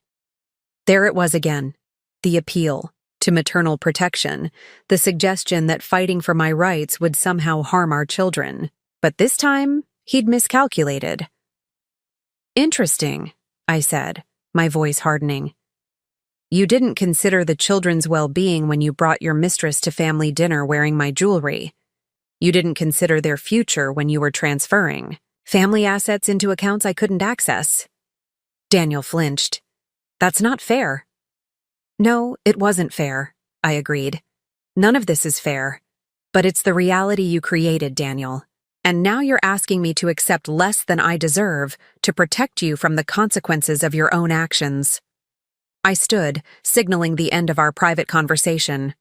"The answer is no. 45% ownership, the house, primary custody, and full disclosure of all financial assets. Those are my terms." As I turned to leave, Daniel made one final attempt. "Lana, please. We built this together. Don't tear it down now." I paused at the door, looking back at the man I had loved for 15 years. The father of my children, my business partner, now my adversary. You're right, Daniel. We did build it together, and I won't let you forget that ever again. The afternoon sunlight slanted through the windows of Patricia Donovan's corner office at Donovan Investment Group. Unlike the deliberately intimidating atmosphere of Marjorie's conference room, Patricia's space projected understated confidence, contemporary, furniture in soft neutrals, artwork by local artists, and discreet awards displayed on floating shelves rather than dominating the walls. Patricia herself embodied this same philosophy, powerful without needing to announce it. At 62, her silver-white hair was cut in a precise bob that framed sharp features and intelligent eyes. As the largest investor in Harrington Properties and chair of the board, she could have ended Daniel's career with a single phone call. That she hadn't done so yet suggested she was deliberating more complex considerations. Thank you for meeting with me on such short notice, Patricia said, gesturing for me to take a seat at the round table in the corner of her office rather than across her desk. The choice was deliberate, a conversation between equals rather than a superior addressing a subordinate. I appreciate your willingness to hear my perspective, I replied, settling into the offered chair. Patricia studied me with the assessing gaze that had made her one of the most successful investors in the region. I've known you and Daniel for almost 13 years now. I remember when you first pitched the Riverside development. You handled the financial projections while Daniel charmed the room. The memory surfaced clearly. My meticulous preparation, Daniel's confident presentation, the seamless partnership we'd projected. That was a different time, I acknowledged. Indeed, Patricia agreed. What I find most troubling about the current situation isn't Daniel's personal indiscretions, though those are disappointing, but the systematic financial maneuvers and document alterations. Those speak to a fundamental character issue that concerns me as an investor. Her directness was refreshing after hours of carefully choreographed legal negotiations. The offshore accounts were what alerted me initially, I admitted. The affair was painful, but the financial deception suggested a pattern of behavior that extended beyond our marriage. Patricia nodded, unsurprised. The board received quite an education this morning from your husband's assistant. Emilia provided documentation showing at least 17 instances where your work was deliberately recategorized or your name removed from key projects. She was thorough, I observed neutrally. Impressively so, Patricia agreed, though one wonders why she waited until now to develop a conscience. I believe she was manipulated by Daniel, just as I was, though in different ways. Patricia's eyebrow rose slightly. Generous perspective given the circumstances. Not generous, I clarified. Practical. Understanding the dynamics at play helps me respond strategically rather than emotionally. A hint of approval flickered across Patricia's face. Which brings us to the matter at hand. The board has placed Daniel on indefinite administrative leave, pending full investigation. Our concern now is stabilizing leadership at Harrington Properties while this process unfolds. I waited, sensing she was building toward something specific. Your attorney has informed us that you're seeking 45% ownership of the company as part of your divorce settlement, Patricia continued. That would make you the largest individual shareholder by a significant margin. Correct. The board would like to understand your intentions regarding company management, should you secure this ownership position.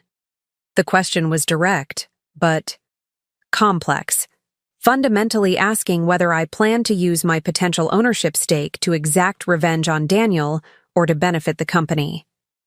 My intention is to create a governance structure that recognizes and values the contributions of all key personnel, I replied carefully. Daniel is a talented developer with genuine vision for property acquisition and design concepts, but the company's success has always depended on multiple skill sets: financial acumen, marketing strategy, relationship management, many of which I and others have provided without proper recognition. Patricia studied me thoughtfully. Your not seeking to remove Daniel entirely. It wasn't a question, but I answered it anyway. No. Despite everything, I recognize his value to the company we built together.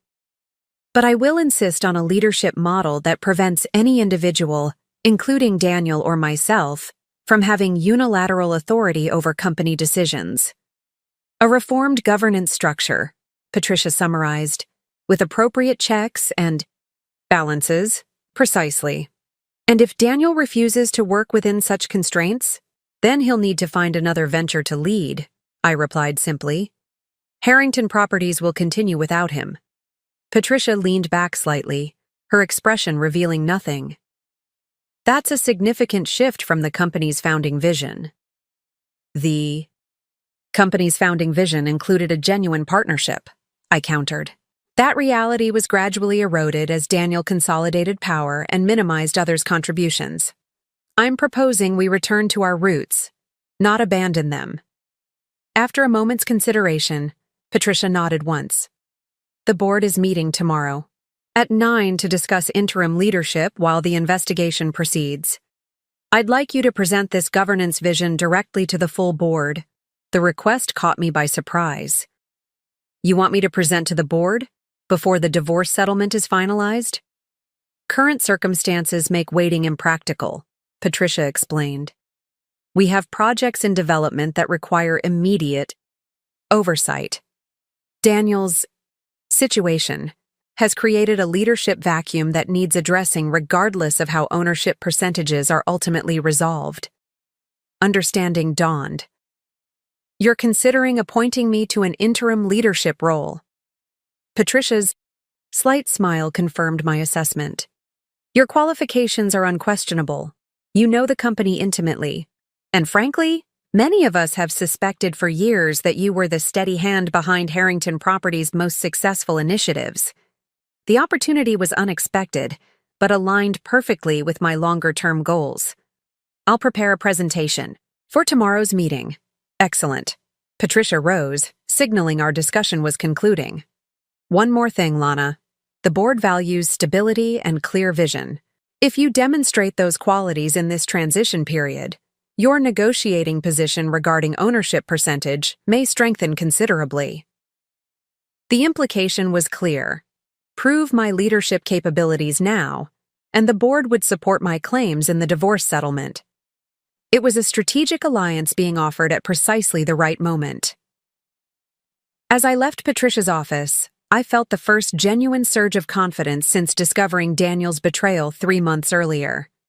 The path forward was becoming clearer. Not just extracting myself from a broken marriage, but reclaiming my professional identity and rightful place in the company I'd helped build. My phone buzzed with a text message from Tony. Kids asking when you'll be home. Evan specifically requesting taco night. Morale-boosting comfort food apparently needed. The simple domestic request grounded me amid the high-stakes professional maneuvering. Despite everything, my children remained my center, my primary responsibility, and greatest joy. Heading home now, I replied. Taco night approved. Ask Mom to pull out the special salsa recipe. I had just reached my car when another message arrived, this one from an unexpected source. Sent you the original Reynolds Point financial models with your authorship metadata intact. Board should have them by now. Good luck tomorrow.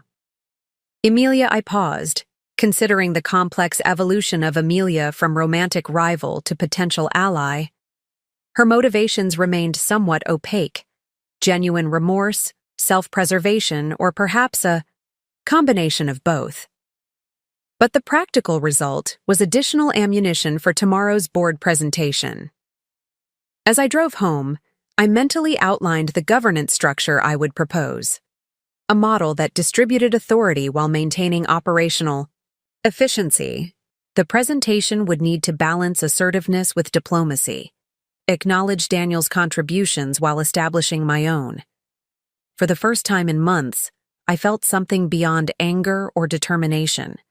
A sense of possibility, an awareness that this crisis, painful as it was, had created an opening for something better to emerge. not just for me, but for the company itself. By the time I pulled into our driveway, the skeleton of my presentation had taken shape in my mind. I would need to refine it tonight after the children were asleep, prepare slides, anticipate questions from the board, but first, taco night. My children, who had witnessed their family's foundation crack beneath them, deserved my undivided attention and the comfort of normal routines. Tomorrow would be soon enough to reinvent my professional future. As I entered the house, the familiar sense of cumin and chili powder greeted me.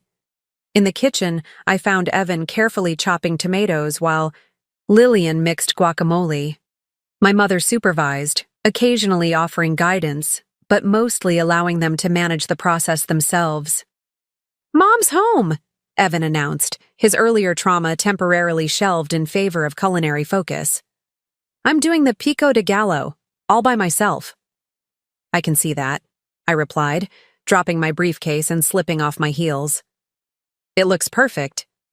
Lillian looked up from her avocados, her expression more measured than her brother's. "How did the meeting go?" The direct question reminded me yet again that my 16-year-old was processing this situation with remarkable maturity. She deserved a real answer, not a deflection. "Better than expected," I told her truthfully. "I'm presenting to the company board tomorrow morning. There may be some significant changes coming." She nodded, absorbing this information. "Good changes?" "I think so," I replied. "Changes that recognize the work I've done all these years." My mother caught my eye over the children's heads, her expression questioning. I gave her a slight nod. An abbreviated code we'd developed over years, communicating that yes, things had gone well, and no, I didn't need to discuss details immediately. "Where's Dad staying?" Evan asked suddenly, the question cutting through the domestic normalcy. "At a hotel downtown for now," I answered. "He'll find an apartment soon, I expect." "Is he still going to work at the company?" Lillian pressed, ever focused on practical realities. "That's complicated," I admitted. "It depends on several factors, including decisions the board will make in the coming days." "Because of what he did?" Evan asked. "Yes," I confirmed, seeing no benefit in sugarcoating the situation. Actions have consequences, even for adults, especially in business. My mother intervened gently. "Let's finish preparing dinner. You can discuss more of this later if needed." As the children returned to their culinary tasks, she moved closer to me, keeping her voice low. "Board presentation tomorrow? That's significant." "Very," I agreed. Quietly. "Patricia Donovan is positioning me for interim leadership while Daniel is on leave." My mother's eyes widened slightly, then crinkled with satisfaction. "About time." Tony appeared in the doorway, his arms laden with bags of tortilla chips. "Reinforcements have arrived," he announced. "Also, your father is setting up the portable screen in the den. He insists we need a family movie night after dinner." The small domestic details, my father's enduring belief in the restorative power of classic films, Tony's determined cheerfulness, my mother's practical support, created a sense of security I hadn't realized I desperately needed. Whatever professional battles awaited tomorrow, tonight I was surrounded by people who valued me without qualification or agenda.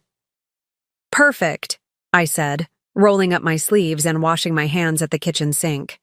"Now, who's in charge of the special sauce?" The Harrington Properties boardroom buzzed with tense energy as I entered precisely 5 minutes before the scheduled meeting. I had deliberately chosen a navy blue suit, professional without being severe, confident without being aggressive.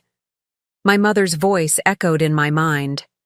"Dress for the position you intend to hold, not the one you've been assigned." Patricia Donovan nodded slightly as I took my seat near the head of the table, a placement she had arranged, I suspected, to signal my importance to the other board members. The remaining seats filled quickly with familiar faces, senior investors, corporate partners, and company executives who had worked alongside Daniel and me for years. At precisely 9 o'clock, Patricia called the meeting to order. Thank you, all, for adjusting your schedules on short notice. As you're aware, circumstances have necessitated this emergency session to address leadership concerns at Harrington Properties. Her deliberately vague phrasing acknowledged the elephant in the room without directly referencing Daniel's personal and professional misconduct.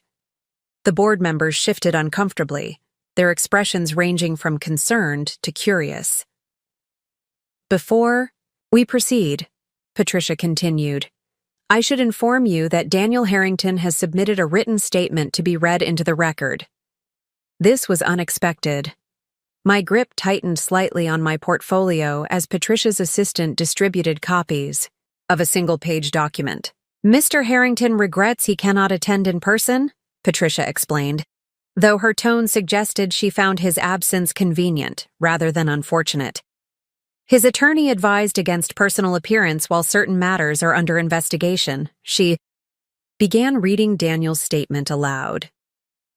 To the Board of Directors of Harrington Properties, I acknowledge that recent events in my personal life have created complications for our company.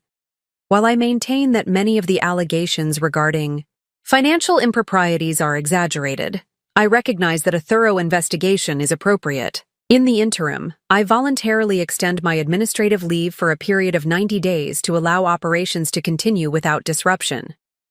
I recommend the board appoint an interim CEO with the understanding that no permanent leadership changes will be implemented during this period.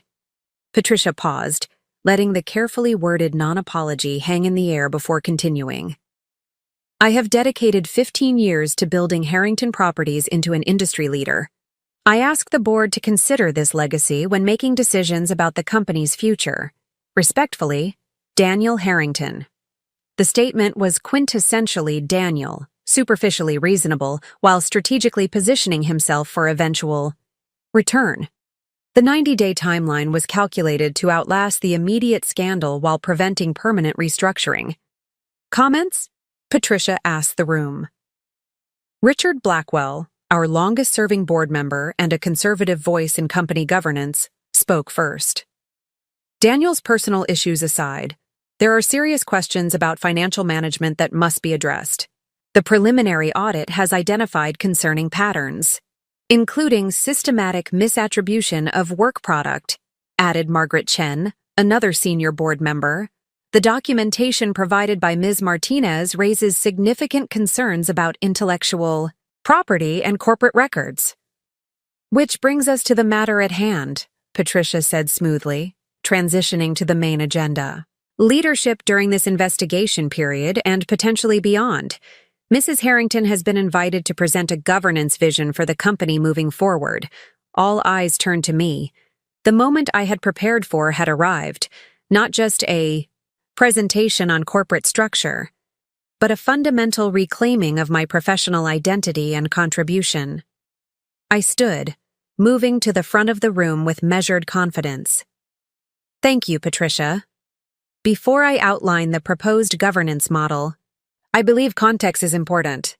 The digital presentation appeared on the large screen behind me. A carefully curated timeline of Harrington Properties development over 15 years, with key projects highlighted. Harrington Properties has succeeded through a combination of complementary strengths, I began. Property acquisition and design vision paired with financial structuring and marketing strategy. What has become increasingly clear, however, is that the attribution of these contributions has been systematically skewed over time. I advanced to the next slide, showing the Reynolds Point project documentation, the original version with my authorship metadata intact, side by side with the altered version crediting Daniel exclusively. This pattern repeats across multiple major initiatives, I continued, my voice steady. The Westbrook Acquisition Financial Model, the Riverside Marketing Strategy, the Analytics Platform Implementation. Projects where my work was fundamental, but deliberately recategorized or minimized in official records. The board members studied the evidence, their expressions hardening. Corporate governance concerns transcended personal sympathy. Document alteration and misattribution struck at the heart of company integrity. Mrs. Harrington, Richard Blackwell interjected. To be clear, are you alleging these alterations were made at Daniel's direction? I am, I confirmed. And Ms. Martinez has provided sworn testimony to that effect, including specific instances where she was instructed to modify documents to diminish or remove my contributions. The room fell silent as the implications sank in. This wasn't merely a marital dispute spilling into the workplace. It was a pattern of professional misconduct that called into question the company's entire leadership structure. What do you propose? Patricia asked, though I suspected she already knew the answer. I advanced to the next slide, displaying a reformed organizational chart. A distributed leadership model that recognizes the diverse skills required for our success. 3 equal executive positions: Chief Development Officer overseeing property acquisition and design, Chief Financial Officer managing capital structure and investment relationships, and Chief Marketing Officer handling brand strategy and client acquisition. And who would fill these positions? Margaret Chen asked, though her knowing expression suggested she had anticipated this restructuring. Daniel's strengths have always been in development and design, I acknowledged, deliberately giving credit where it was due. In a reformed governance structure, that role would capitalize on his talents while implementing appropriate oversight for financial and operational decisions. And the other positions? Richard pressed. The CFO role would be filled by Anna Sullivan, whose forensic accounting work has already identified significant opportunities for improved financial governance, I replied. And I would serve as Chief Marketing Officer, formalizing the role I've effectively performed for years. Patricia nodded slightly, a signal that this aligned with discussions we'd had previously. Who would serve as CEO in this model? No single CEO, I proposed. Rather, an executive committee comprising all 3 C-suite positions, with major decisions requiring majority approval. The board would retain ultimate oversight, with quarterly governance reviews. Richard Blackwell frowned slightly. Committee leadership is often inefficient. Clear lines of authority are essential. Clear authority doesn't require centralized control, I countered. Our most successful projects have always emerged from collaborative leadership.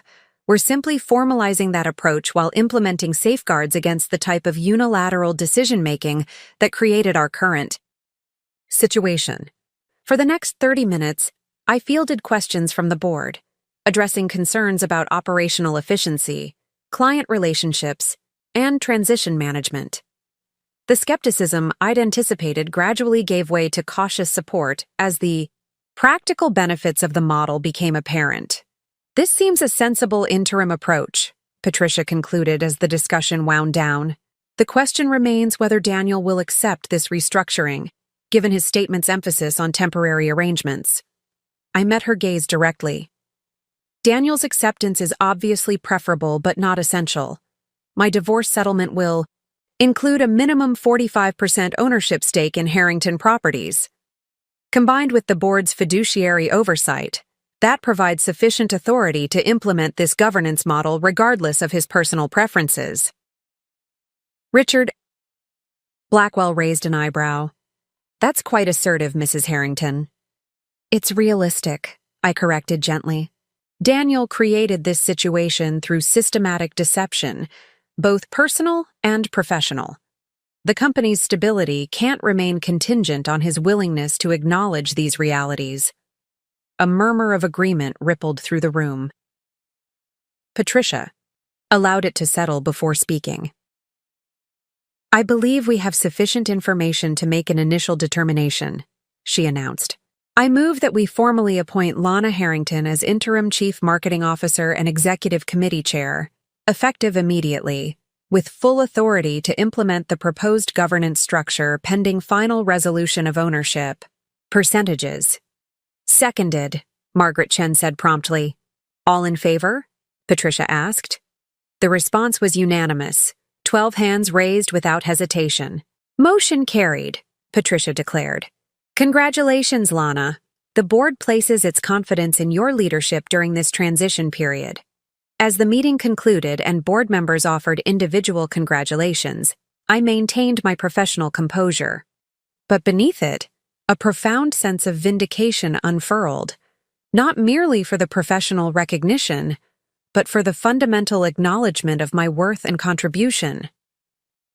My phone vibrated as I gathered my materials. A text message from Marjorie. Winters, Daniel's attorney called. They're accepting our terms. Full settlement meeting tomorrow at 2 p.m. Well done. The final piece had fallen into place. Daniel, confronted with the board's decision and the overwhelming evidence against him, had finally recognized his untenable position. The fight I had prepared for would not be necessary after all. As I left the boardroom, Patricia fell into step beside me. That presentation was masterful, she observed. I've suspected for years that you were the strategic force behind Harrington Properties' success. Why didn't you say anything? I asked, genuinely curious. Patricia's expression turned reflective. Professional courtesy, perhaps, or misplaced. Respect for what appeared to be your choice to remain in the background.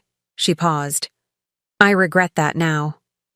We all make choices about which battles to fight, I replied. Until recently, I believed the partnership with Daniel, both personal and professional, was worth the compromises. And now? I considered the question carefully. Now I understand that unequal partnerships eventually collapse under their own imbalance. In business as in marriage, Patricia nodded thoughtfully. A lesson expensively learned, but valuable nonetheless. As we reached the elevator, she extended her hand. Welcome to your new role, Lana. I suspect Harrington Properties is about to enter its most successful chapter yet.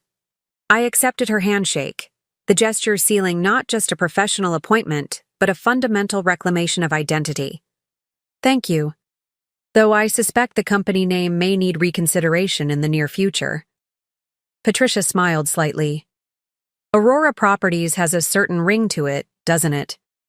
The name, my grandmother's name, caught me by surprise. How did you know? Your grandmother was one of my earliest mentors, Patricia revealed.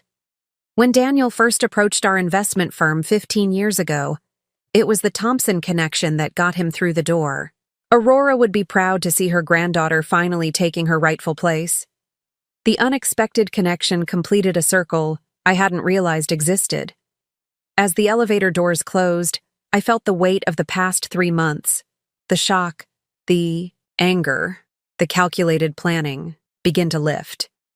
The path forward was clear at last, illuminated not by vengeance but by the simple power of truth finally acknowledged.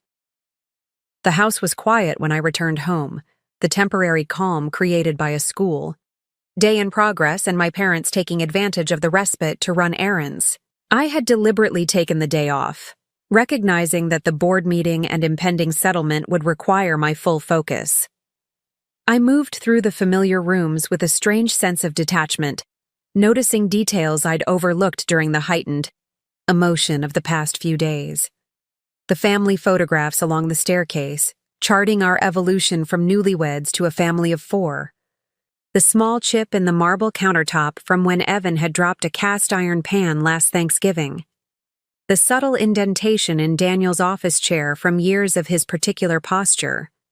Physical remnants of a shared history that now existed in an uncomfortable liminal space, neither fully past nor meaningfully present. In the kitchen, I found a note from my mother. Grocery shopping with your father. Tony coming at 2 p.m. to help with children after school. Dinner and slow cooker. Rest while you can. Love, Mom. Her practical support had been unwavering throughout this ordeal. I made a mental note to find a meaningful way to thank both my parents, once the immediate crisis had passed. I poured a cup of coffee and carried it to the back patio, settling into an Adirondack chair overlooking the carefully landscaped garden. The space had been my project, a small but significant domain where I exercised complete creative control. Daniel had shown little interest in the garden beyond appreciating its appearance during outdoor entertaining. My phone buzzed with an incoming call. Marjorie Winters. "The settlement paperwork is ready for your review," she said without preamble. "I've emailed the documents. Overall, it aligns with our terms. 45% ownership of Harrington Properties, the family residence, primary custody with generous visitation, and full financial disclosure including the offshore accounts." "Did they include the public acknowledgement of my contributions?" I asked, recalling one of the terms Daniel had most strongly resisted. "Yes," Marjorie confirmed. "The press release has been drafted for your approval. It specifically references your founding role and ongoing leadership position." I allowed myself a moment of validation. This aspect of the settlement wasn't about money or power. It was about recognition, about correcting a narrative that had diminished my professional identity for years. "What about the confidentiality provisions?" I asked, addressing another contentious point. "Limited to personal details only," Marjorie replied. "Your professional contributions and Daniel's financial maneuvers remain disclosable." He pushed hard on this, but ultimately conceded when we made it a non-negotiable condition. The settlement represented not just the dissolution of my marriage, but the restructuring of my professional identity, a comprehensive reset that would allow both Daniel and me to move forward with dignity, albeit separately. "It's a strong outcome, Lana," Marjorie concluded, "one of the most favorable settlements I've negotiated in my career." After ending the call, I sat with this assessment, trying to reconcile the professional victory with the personal loss. 15 years of marriage, reduced to legal clauses and financial calculations. 2 children whose lives would forever include the complexity of divided holidays and separate households. The death of a shared dream, however flawed its execution had been. Yet alongside the grief was an undeniable sense of liberation. Freedom from the constant diminishment, the subtle erasure of my contributions, the gradual compression of my identity into supporting roles both at home and at work. The sound of a car in the driveway pulled me from these reflections. Through the side gate, I glimpsed Tony's familiar figure carrying shopping bags. I met him at the kitchen door. "Reinforcements have arrived," he announced, holding up the bags. "Ice cream for after-school emotional support and..." He produced a bottle of expensive champagne. "Appropriate celebration libations for later. The board appointment calls for proper acknowledgement." "How did you know?" I asked, surprised by his awareness of the morning's outcomes. "Patricia Donovan called me," he explained, placing the items in the refrigerator. "Apparently, she's known my boss at the architecture firm for years. She was quite impressed with your presentation." I hadn't realized Tony maintained professional connections to the company's board members.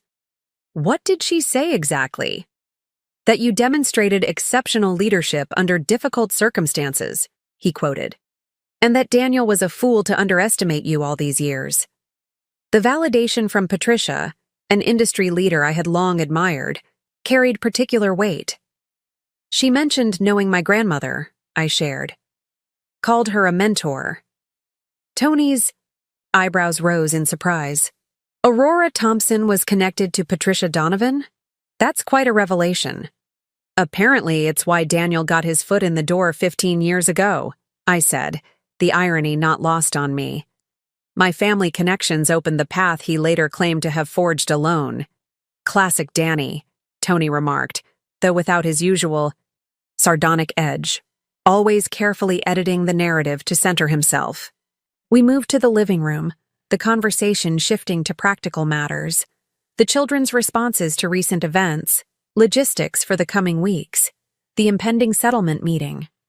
Tony's steady presence offered a familial continuity, increasingly valued. "Have you thought about what you'll say to the kids?" he asked as we discussed the formal custody arrangements. "About the settlement, the company changes all of it?" I had been contemplating this very question throughout the morning. The truth, but age-appropriately filtered, I decided. Evan needs concrete reassurance about stability.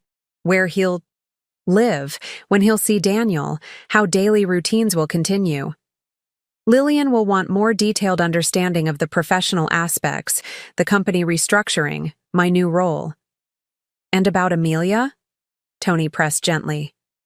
Her role in all this is complicated now. Indeed, Amelia had evolved from homewrecker to reluctant ally in this unfolding drama. Her testimony to the board proving crucial to establishing the pattern of professional misconduct that had strengthened my position. I'll explain that people are complex, I said after consideration. That Amelia made serious mistakes but also ultimately chose to tell the truth when it mattered. That accountability and redemption can coexist. Tony nodded approval. Nuanced but honest. They're lucky to have you guiding them through this. I hope so, I replied, the weight of responsibility momentarily overwhelming. I didn't choose this. Disruption for them. No, Tony agreed, but you're choosing how to navigate it, with integrity, strength, and remarkable grace under pressure. His assessment was generous but affirming. Whatever mistakes I might make in the difficult path ahead, I was committed to demonstrating values I hoped my children would internalize. Resilience, self-respect, and the courage to reclaim one's proper place in the world.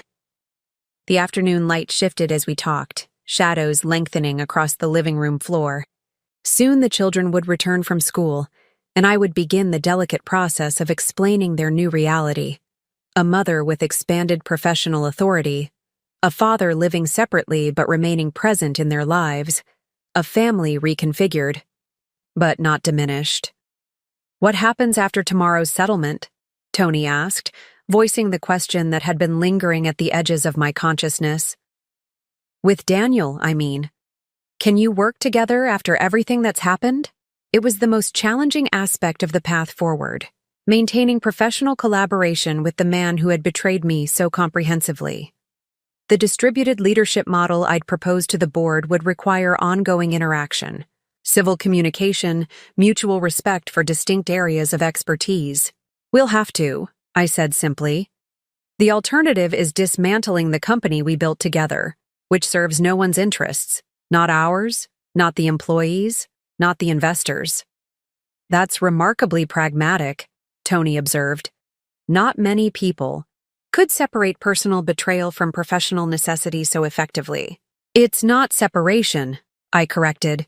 It's compartmentalization. The betrayal remains real, but it doesn't negate Daniel's genuine talents in property development and design. The new governance structure simply ensures those talents operate within appropriate boundaries. Tony studied me with newfound appreciation. You know, for years I watched Danny underestimate you, even as I did the same in different ways. We both made the mistake of confusing your composure for passivity. A common error, I acknowledged without rancor. One Daniel made repeatedly, to his ultimate disadvantage. The sound of the school bus stopping at the corner signaled the imminent arrival of the children. Tony stood, straightening his shirt in preparation for assuming the role of supportive uncle. Ready? He asked, the simple question encompassing the complex challenge ahead. I rose to join him, smoothing the skirt of my navy suit, still dressed for the board meeting, for the leadership role I had finally claimed openly. Ready, I confirmed, moving toward the front door to greet my children, to begin explaining their new reality with honesty, reassurance, and cautious optimism. As Evan and Lillian approached up the walkway, their expressions brightened at the sight of their uncle waiting alongside me. Whatever doubts and questions they carried about their family's future, this moment offered tangible proof that some relationships remained steady, some foundations unshaken. The immediate aftermath of seismic change often reveals what truly matters, not the structures that have collapsed, but the connections that endure despite the shifting ground beneath them. 6 months later, the autumn light streamed through the wall of windows in my office at Aurora Properties, casting a warm glow across the conference table where quarterly reports awaited my review. The company's rebranding had been finalized 3 months earlier, a strategic decision that signaled both continuity and fundamental change to our clients and partners. The name, honoring my grandmother, whose initial investment had launched what was then Harrington Properties, had met with unanimous board approval. Even Daniel had recognized the practical and symbolic value of the change, though his acceptance had come with characteristic reluctance. My office door opened after a perfunctory knock, revealing Anna Sullivan with a tablet in hand. As Chief D. Financial Officer, she had systematically reorganized the company's financial governance, implementing transparency protocols that had already attracted positive attention from industry analysts. "The Westbrook numbers are in," she announced, taking a seat across from me. 17% above projections, with pre-sales exceeding targets by nearly 30%. I smiled, recalling the heated board discussions 6 months earlier, when I'd advocated for the Westbrook development's redesign. A decision Daniel had initially opposed but eventually supported after seeing the market research. "The sustainability features are driving significant premium," Anna continued, scrolling through data. "Exactly as your market analysis predicted." "Send the full report to Daniel," I instructed. "He should include these metrics in his presentation to the Donovan Group next week." Our professional relationship had evolved into something I hadn't initially thought possible. A genuine collaboration based on mutual respect for distinct areas of expertise.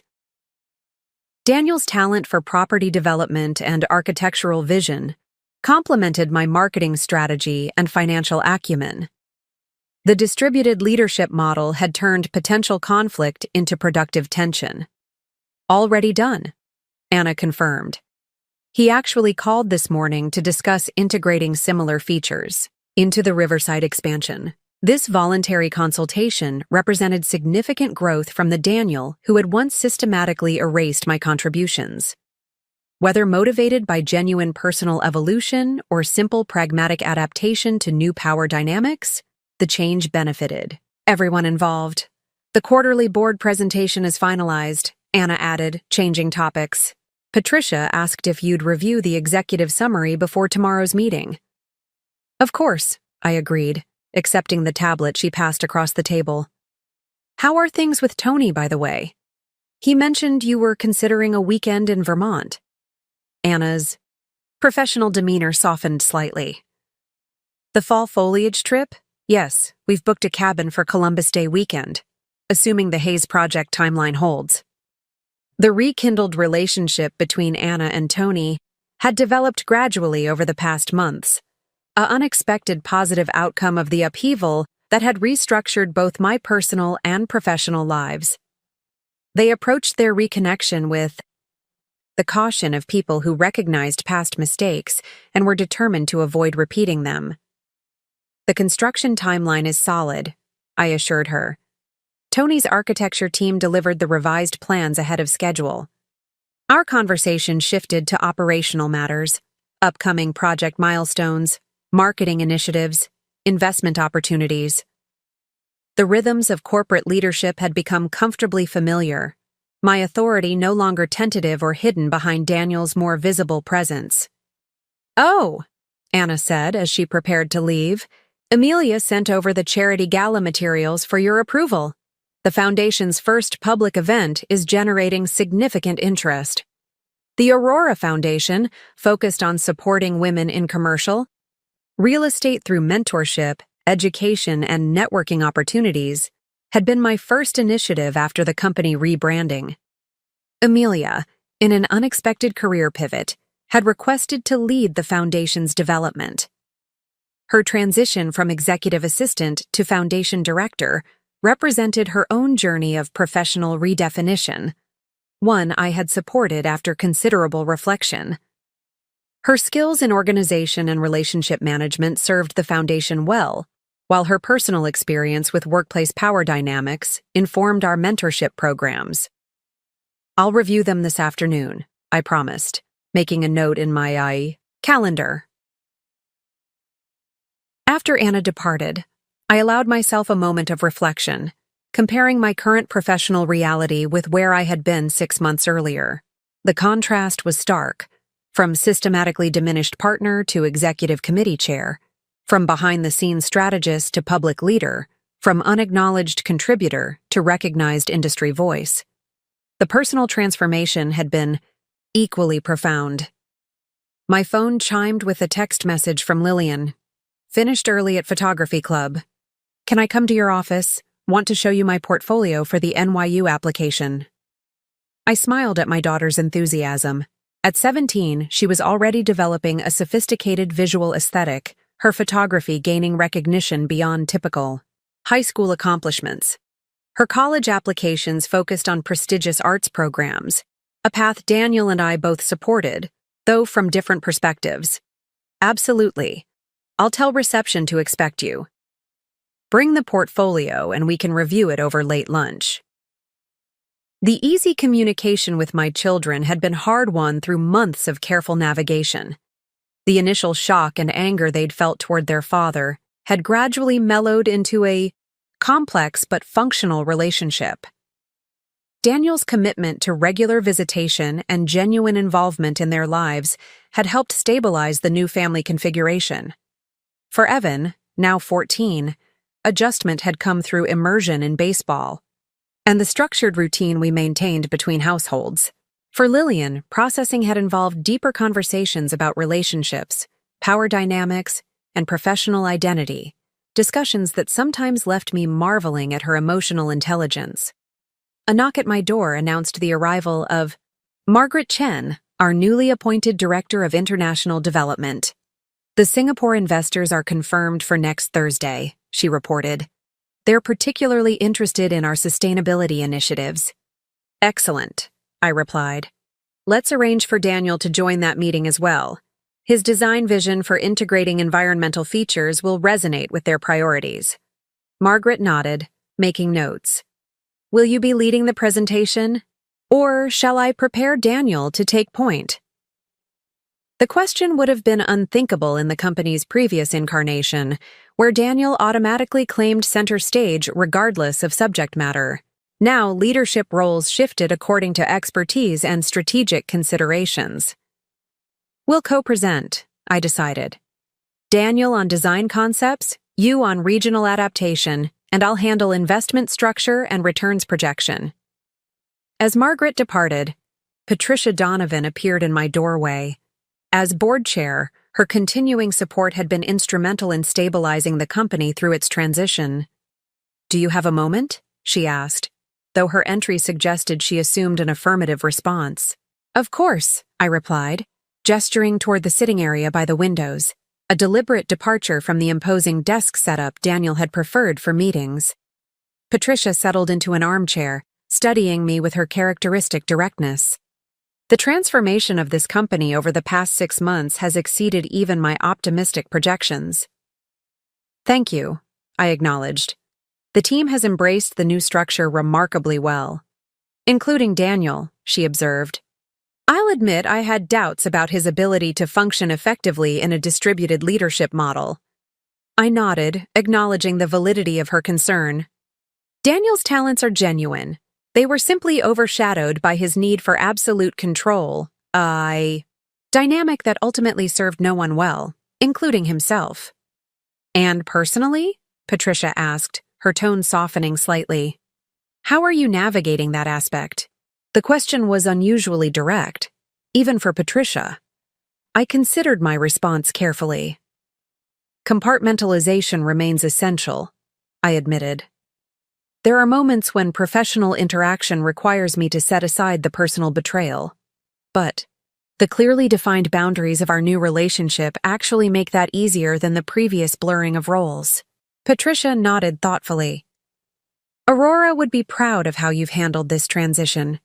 The personal dignity, the professional vision, the refusal to be diminished. The mention of my grandmother, whose portrait now hung in the company's main lobby, brought unexpected emotion. I hope so, I said simply. I know so, Patricia replied with uncharacteristic certainty. She faced similar challenges in her time, though in different forms.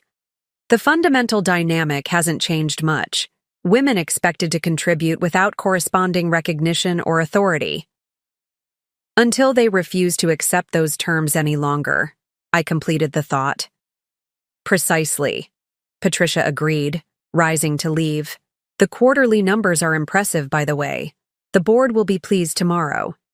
As she departed, I turned toward the windows, gazing out at the city skyline. The buildings reflected late afternoon sunlight, glass and steel transforming ordinary materials into something that appeared both solid and luminous. A fitting metaphor, I thought, for what the past 6 months had revealed. Not just about Aurora properties, but about myself. The strength that had always existed, now visible to everyone. The clarity that came from removing distorting influences. The capacity to rebuild something better from familiar elements. The text notification sound interrupted my reflection. Lillian had arrived in the lobby. I gathered my things, preparing to shift from corporate leader to mother, another transition that had become increasingly natural as both roles found their proper proportion in my reconfigured life. The winter. Gala for the Aurora Foundation sparkled with success. The grand ballroom of the Heritage Hotel transformed by subtle lighting and elegant floral arrangements into a space that felt both impressive and intimate. As founder and chair of the foundation board, I had the honor of delivering the opening remarks, welcoming the assembled guests who represented the city's business and philanthropic elite. 1 year ago, I could not have imagined standing before you in this capacity, I began, scanning the attentive faces. Not because I lacked vision or ambition, but because I had accepted limitations that were neither necessary nor beneficial. From my vantage point at the podium, I could see familiar figures throughout the crowd. My parents seated at a front table, pride evident in their expressions. Tony and Anna at a side table, their relationship now comfortable enough for public events. Patricia Donovan with fellow board members, representing Aurora Properties' institutional support for the foundation, and at a table near the back, Daniel with his new girlfriend, a real estate attorney he'd met through professional channels 3 months earlier.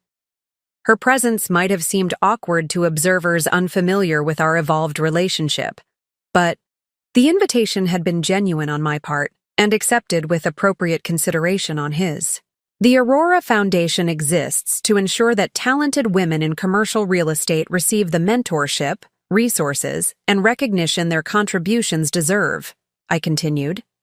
Not as a matter of charity or political correctness, but because our industry is objectively stronger when diverse perspectives shape development decisions.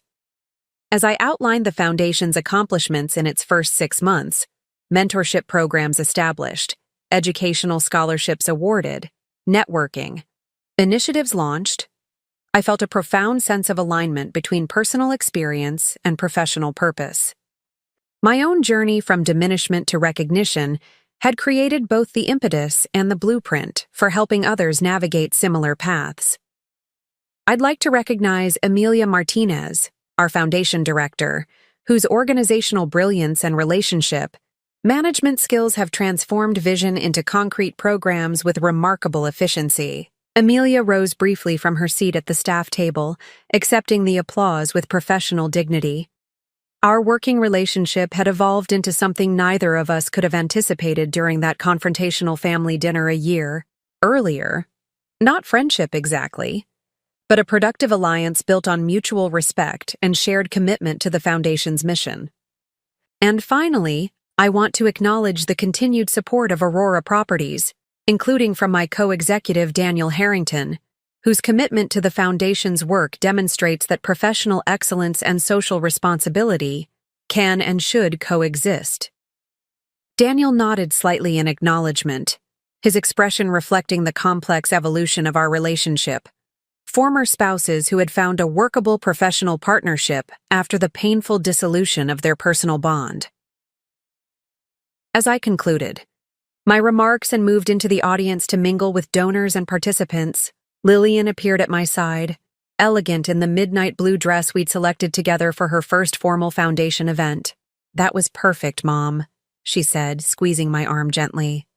Not too long, not too self-congratulatory, just the right balance of accomplishment and aspiration. Her assessment made me smile. My daughter had developed a sophisticated understanding of public communication among her many emerging talents. Thank you for letting me be part of this, she added, her expression earnest. It means a lot to see what you've created. You've been part of it from the beginning, I reminded her. Your strength during the transition gave me freedom to focus on building something new. Across the room, I noticed Evan chatting comfortably with my father, his recent growth spurt making him nearly as tall as the man he increasingly resembled. At 15, he navigated the complex family dynamics with remarkable resilience, maintaining relationships with both parents while developing his own independent identity. Dad's watching you, Lillian observed, nodding subtly toward Daniel. That look he gets when he's finally seeing something clearly for the first time. I followed her gaze to find Daniel indeed observing me from across the room, his expression thoughtful rather than resentful or hostile. When our eyes met briefly, he raised his glass in a small gesture of acknowledgement before turning back to his companion. He's been seeing more clearly for some time now, I told Lillian. Sometimes clarity comes at significant cost. Worth it though, right? She asked, perceptive as always. I considered her question seriously, weighing the pain of betrayal and divorce against the liberation and growth that had followed. Yes, I decided. Absolutely worth it. Later that evening, long after the gala had concluded and the children had returned to their respective activities, Evan to a friend's house for a weekend gaming marathon, Lillian to complete college application essays, I stood alone on the terrace of my home, watching stars emerge in the winter sky. The house, once a symbol of my beautiful but confining marriage, had transformed alongside me. I'd redecorated selectively, maintaining elements I genuinely loved while replacing those that had been primarily Daniel's preferences. The master bedroom now featured my grandmother's antique vanity, a piece Daniel had relegated to storage as too old-fashioned. The living room showcased Lillian's photography alongside artwork I'd collected during recent travels. The kitchen had been completely renovated to reflect my preference for open, communal cooking spaces rather than the showpiece design Daniel had insisted upon, physical changes that reflected deeper transformations. My mother emerged from the house, carrying 2 steaming mugs. Thought you might like some tea, she said, joining me at the railing. Successful evening.